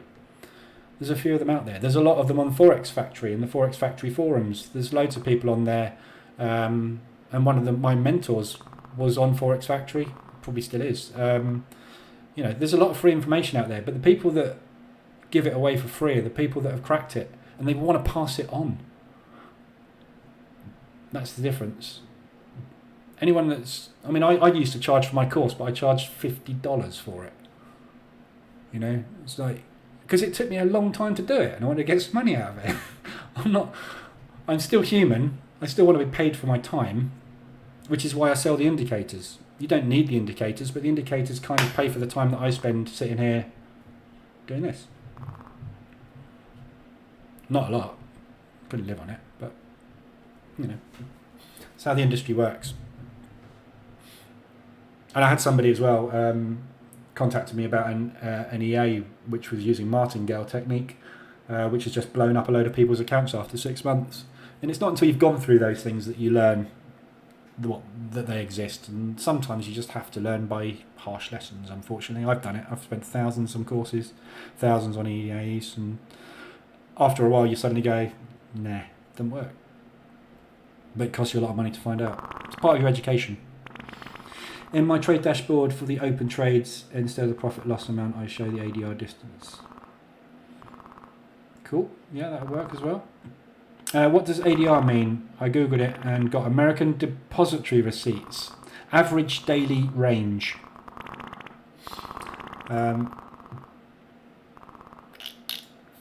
There's a video in here on ADR.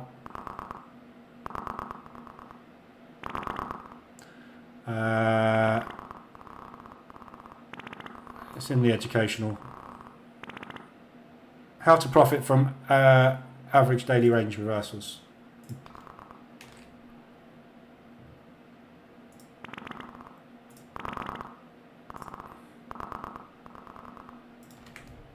Watch that one.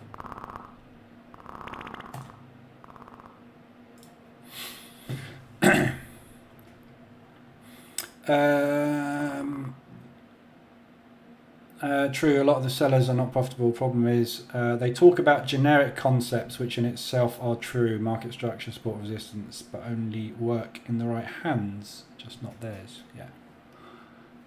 Concepts are the same across the board. Yeah, I mean the market. What I think the difference is after a while you start to understand not market movement. Anyone can see that W, right? But understanding the why that W is there is the bit I think is the light bulb moment for most people. That W is there because the market pushed down, stopped, enticed everyone to go long, made sure their stop placements were in place, and then came and took out their stop placements. Then it reversed, and it didn't have enough power to come down and do the same thing because the buyers that stepped in here were big players. Understanding that's why that W is there as opposed to that one, I think is the important bit that people skip. why is this market moving, and why does it do what it does? That's the thing you've got to understand. There's 3 sessions. Asia build a book, pass it to London. They tell London whether they're long or short overall. London says, okay, brilliant, you're short overall, I'll take the market down today, bank all our profit and then pull it back. Pass it over to New York and say, right, our book is now long. New York goes, okay, we'll take it up to there, we'll make our profit. Pass it back over to Asia. Accumulate more positions. Rinse and repeat. That's how the system works. That's how the banks make money. They build a book, they accumulate positions, and then move the positions, move the market, because they have 8 banks move this market. There's only 8 corporations in the world that have enough size and leverage to make this thing move a tick. We have to try and identify what those guys are up to. And don't forget, these 8 are all against each other as well, because they're not allowed to work together because it's against the rules, in inverted commas. So yeah, starting to fade Fanco. Sorry, I'm sending you off to sleep. Glad you're getting stronger. Good man. Have a good sleep.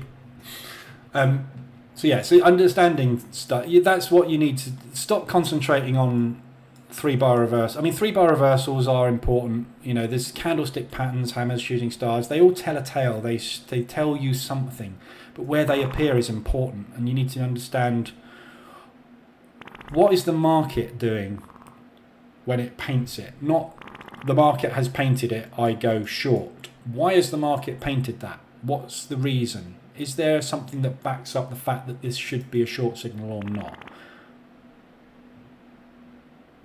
That's the bit that twigs you.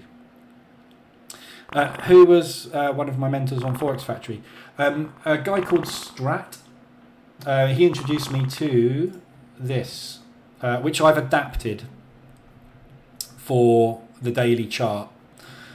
He used different moving averages to this, but there's a guy called Strat basically, and his thread is called oh my god, PASR. If you want to go right, I'm going to warn you, right? It's called PASR, Price Action at Support and Resistance. I will warn you, Strat will not talk to you, assuming he's still there. I hope he is. He's getting on now, retired, still trading, but not actively teaching or participating. He has a thread. I don't know how big it is. Thousands and thousands and thousands of pages. He will not talk to you until you've read the entire thread. So if you're going to go down that rabbit hole, and to be honest, I wouldn't. I've taught you all the important bits, I think, out of that. If you're going to go down that rabbit hole, you will be gone for months. Real months. Yeah, just found it. Yeah, be careful. You'll get lost in it. I was part of a group which he called Strat's Turtles. And there was a very small number of us that he basically kind of took under his wing and drilled us and taught us a lot. It didn't work for me. It did work for me. It made me break even and it made me slightly profitable, but it didn't work for me from my own psychology point of view, me as a trader. You know, you'll try strategies and parts of it will click and parts of it won't, and you won't be able to quite make it work. But I took this bit was the important bit for me, and he learnt this from a pit trader, long-term investor, and basically the guy said, keep it simple, yeah, when it goes green, go long, when it goes red, go short, when it goes green, go long, when it goes red, get out your long, go short. Yeah, a very successful trader. That was his strategy. But what we do is we take advantage of that by adding into it. So the whole strategy is using support and resistance levels But the thing is, support and resistance levels break, and this is what this taught me. It taught me the fact that support and resistance levels are not a line where it goes boing. They are an area where it goes boingity boing. Yeah, that's what you learn by using this.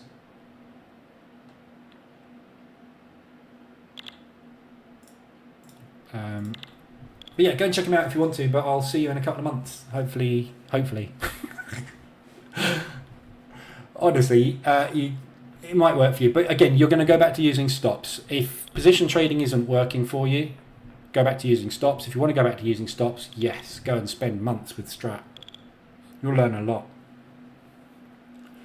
If he's still there, I mean, you know, I don't know. This was years ago, so whether he's still popping up and down. He was very, very active in the channel. Then he went very, very quiet, understandably, because you know, I get 100 DMs a day.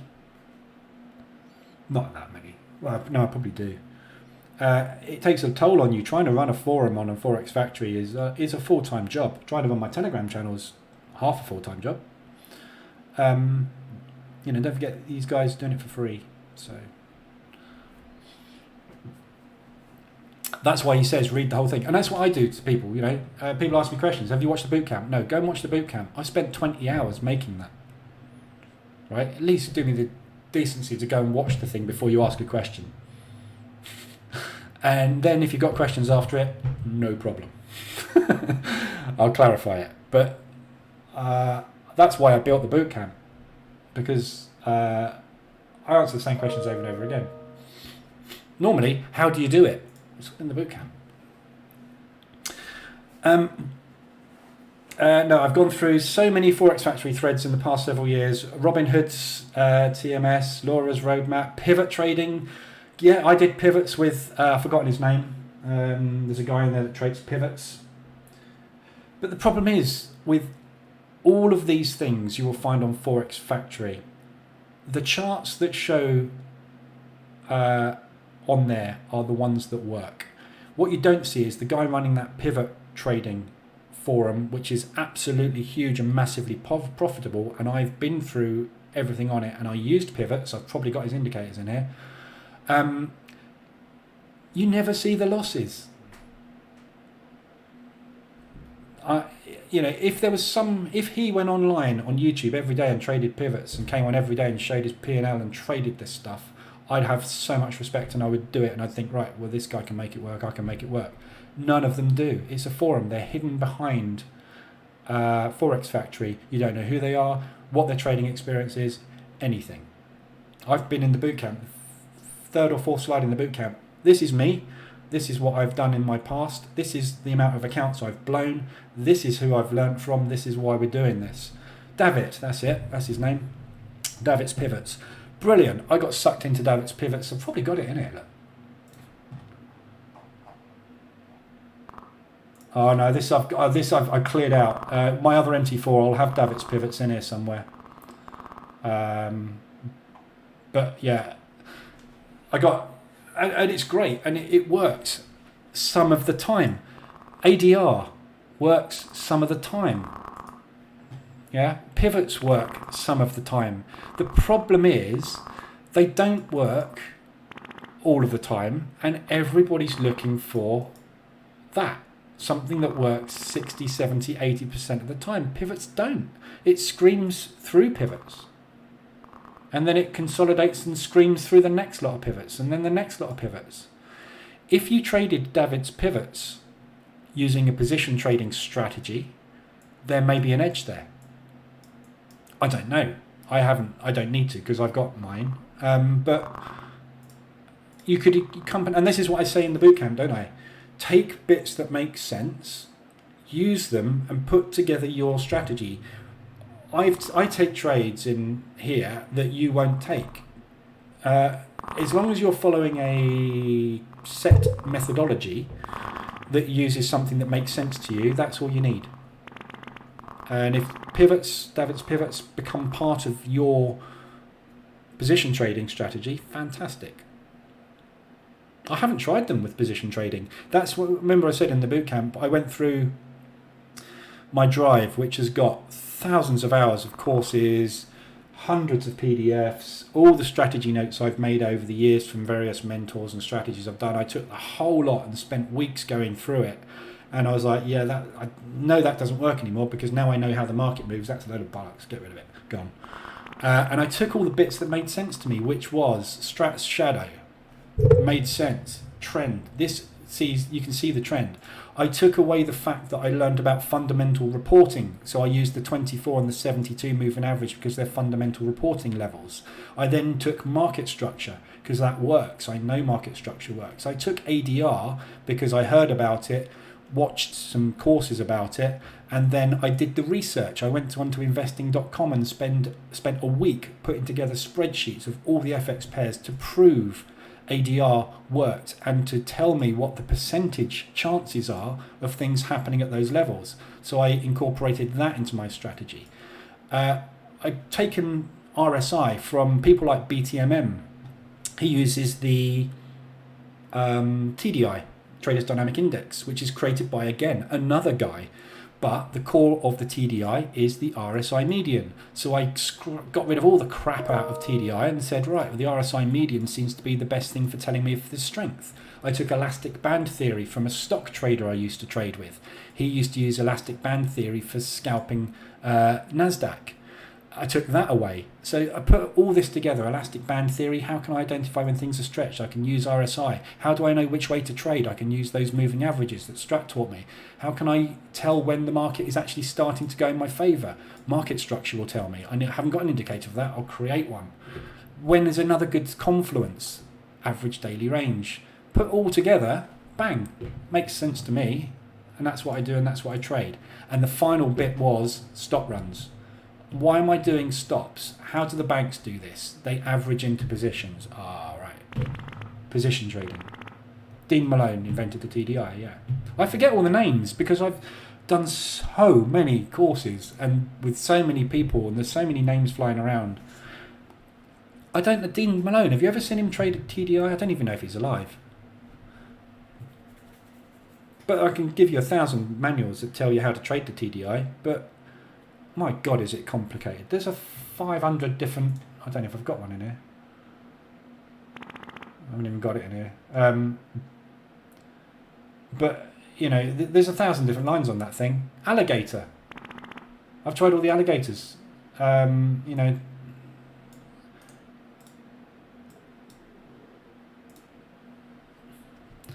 I've tried trading these. And yeah, they work, but I prefer my moving average because I know my moving average have the banks, the fundamentals behind my moving average numbers are important. These alligator lines are just lines on the chart, and yeah, it respects them. But then any moving average you put on the chart will tell you when a market's trending. When it goes into a range, alligator gets completely killed. It kills you. Try trading alligator through a range. You'll do $1,000 in an hour. It will kill you, rip you to pieces in a non-trending market. Everything's got a reason and a use. Unfortunately, in this industry, you have to try it all and go crap, crap, crap, crap. That's got promise. Crap, crap, crap. That's got promise. What if I put those two together?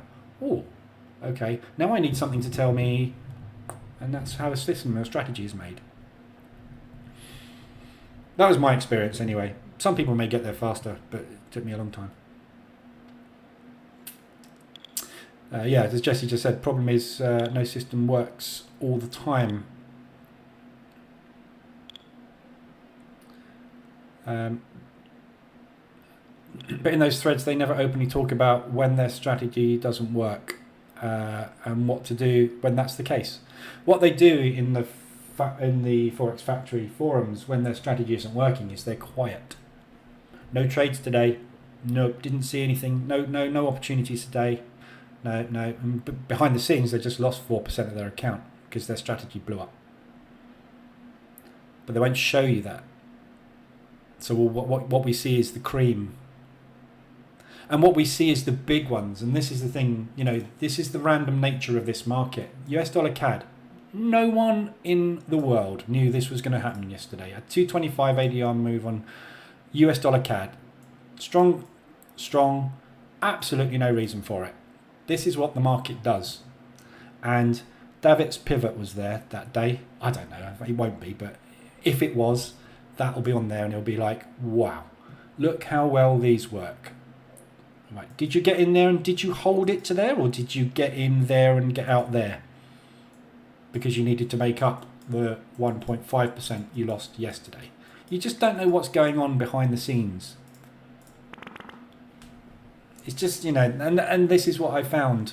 When Strat took me under his wing and I talked to him, he gave me his email address. I spoke to him. He showed me P&Ls. He showed me charts. That was like, right, okay, this guy can do it. Now I'm paying attention.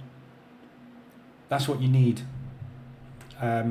Otherwise, it's just a load of pretty pictures and words on a piece of paper on the web.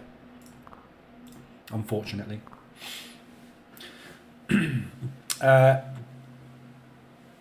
It's always if you lost money, you did something wrong. Read the thread again. Yeah. Yeah. You did do something wrong. You took a trade at the time the market decided to do the opposite. You just, this is the thing. It's random. It's totally random. It's not random, it's chaos. Chaos is a better word than random. It's chaos, right? If one bank was in control, you'd get this happen every day. So all we've got to know is, which way is the bank going today? All right, jump on with the bank. What normally happens 90% of the time is Barclays go long, HSB goes short. Citibank go long, Barclays go short. Citibank and HSBC go long, Barclays go short with Citibank and HSBC at the same time. Yeah. The fact of the matter is, if a bank has moved it in a direction, A bank needs to get out. When B bank sees A bank getting out, B bank gets in, and that's how it works. That is it. You don't know when A bank and B bank are going to press the buttons. We just have to try and get on with them. And we know what happens after things happen. We know that after that condition comes. So you just need to identify the conditions. And this is why I call this a market condition indicator. It tells me what the condition of the market is. It's stretched. It's going to pull back. It's stretched. It's going to pull back. It's stretched. It's going to pull back. It's stretched. It's going to pull back. But it gets stretched, more stretched, more stretched, more stretched. Wrong, wrong, wrong, wrong. And that is when David's pivots fail. Or XYZ strategy fail. Or the range bound strategy fails. Or the mean reversion strategy fails. Anything you can do about that? No. Nothing. But it doesn't mean you have to take a loss, does it? It means you have to use your account for what it's designed for, which is drawdown. Risk. Putting risk on. This is called putting risk on. Am I risking something? Yes, I'm risking going short here. I'm not, but if I was, that's my risk. My reward comes when everybody in there makes their money. Anyway, just saw him explaining it. It's just a variation of RSI. Yeah. That's a good point Jesse's just come up with there as well. It's a lot of the indicators you see on the market are just rehashed versions of something else. So you see those trend lines where they change color when something happens, so then it suddenly, you'll be in that trade there, and then it does that. Yeah. All that is another indicator, probably the parabolic SAR. Yeah, parabolic SAR. Break, parabolic SAR. That is probably a parabolic SAR indicator that they've just taken the parabolic SAR measurements, changed them, and overlaid a line in between the averages. Yeah, but they'll call it mega trend or super trend or I don't know, pink blue line indicator. It's just one other indicator repackaged to something else. And the market is completely full of hundreds of indicators that tell you exactly the same thing in a different way, which isn't in itself a bad thing. If this makes more sense to you than parabolic SAR, use that one, but you won't get anywhere with it. But you probably won't. You might do, don't know. But if it works, works. But it's just wolf in sheep's clothing everywhere. It's horrible. It's horrible. I've been not conned, but I've just spent so much money over the years on useless tut. And suddenly you realise, and because I'm a programmer, and I think this is where it really helped me, I'm a programmer, so when I see indicators doing something, my thought process is what's making that calculate, what calculation is making that do that line, do that arrow, do that, what's the science and the logic behind it. When I look into what happens, I compare indicators with other indicators that I think might be similar, and you can work stuff out.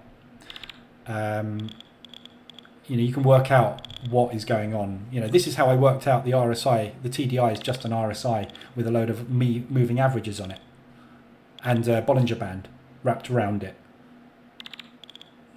That's all it is.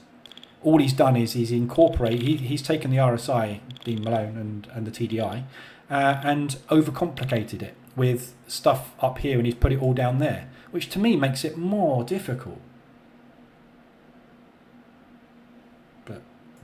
Anyway, what I like about your approach, even if I don't trade it yet, is just being open about a position going against you, and it's actually in the trading plan. Yeah. But I get slated all the time for not using a stop. And I've been bitten in the backside not using a stop on some occasions. Yeah,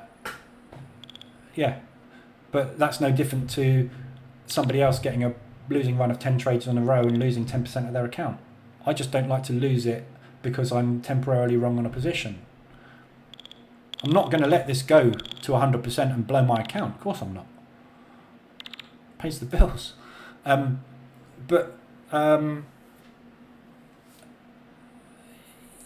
This is the thing, and nobody wants to hear about things not working in this industry.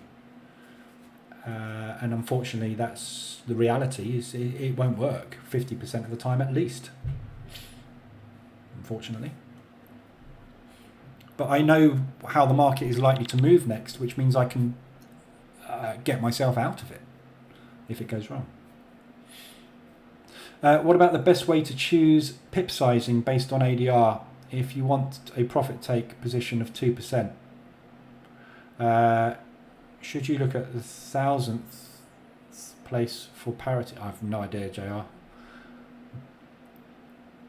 Position sizing. First of all, using the terminology pip. Get rid of that. Pip is irrelevant. A pip is a measurement of distance. There's nothing to do with risk whatsoever. Use percentages. Again, you haven't done a boot camp yet. Go and do the boot camp. Never use pips. Never go with somebody that says they can make you 500 pips a month. I can make you 500 pips in a minute. Let's go and find US dollar ZAR. Yeah, I'll make you some pips right now.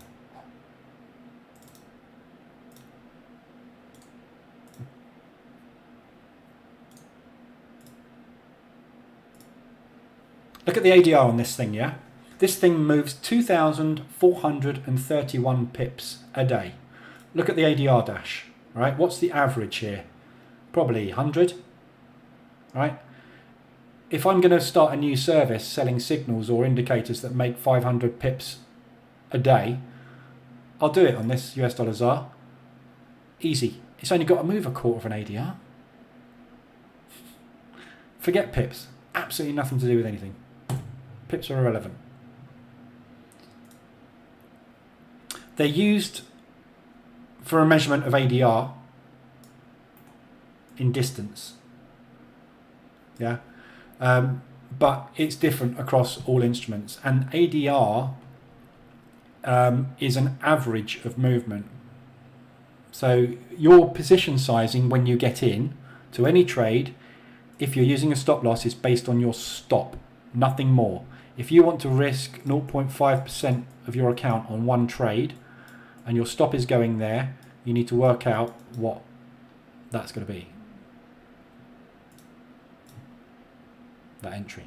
Yeah, which is why you see my entries are all different. Look. 0.49, 0.29, 0.43, 0.67, 0.17, 0.18, 0.45. Yeah, your sizing that you get in is based on that particular instrument.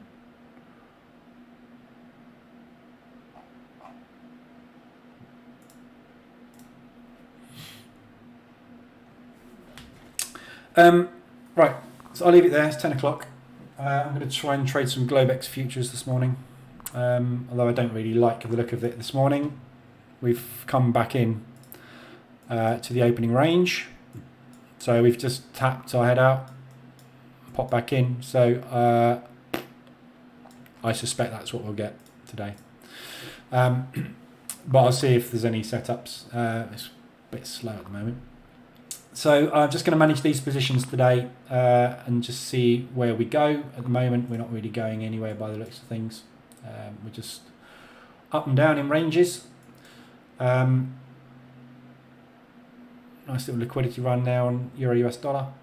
But yeah, so that's really my plan. FOMC day is always a bit sideways because nobody wants to execute large orders. You can see pound New Zealand has just gone sideways. US dollar's popped its head out and come back in. So there's nobody really interested in putting any money in today until FOMC comes out. So we'll wait until FOMC and then things will start to move and then evaluate from there really and see where we go. But be prepared for a snooze fest all day today and look for range bound opportunities. So when we get back up there, look for shorts. If we get down to there, look for longs. So just look for the extremes so far and look for New York to bounce around within them. So those are really your plays for the day. It's all you can do. Unlikely we're going to get any movement, especially after yesterday. The market's exhausted after that movement yesterday. Any ADRs we get today are probably going to be fairly good, but I don't think you'll get any until later. And then it'll probably light up like a Christmas tree. Okay, Joe, have a good day. So I'll be back tomorrow morning, 7:50, same time. Well, I'm usually a bit late Thursdays because I have a spin class in the mornings, so I don't get back until about 7:30. So sometime between 7:50 and 8, I'll be back on tomorrow morning. FOMC this evening, I'll be in the Telegram group if you need anything. But obviously FOMC is this evening, so just be aware of that. We're going to be sitting here waiting for stuff to happen until 7 o'clock tonight. We got jolts this afternoon. May get some volatility on the US dollar, but likely to be fairly whipsaw, I would imagine, because they're not going to want to do much, as I say. So they'll probably manipulate the market around a little bit off of that, but this is where the moves are going to come in today. Just got some RSIs gone off, hourlies, and a 4-hourly, Euro New Zealand, Euro US. I think they're just ones we know about anyway. Oh yeah, Euro New Zealand's coming down. Euro US was already extended. So yeah, nothing particularly exciting, I don't think, at the minute. Okay, so good luck this evening with FOMC. And I'll be back tomorrow morning, same time. We'll have a look at the fallout from FOMC. And as I say, if anything gets into profit ahead of FOMC, I will probably bank it. So if I can bank 0.25% or something, I will do, just to reduce risk in case we get a push in the wrong direction. So it's always advisable before a big news event, just bank anything you've got in profit.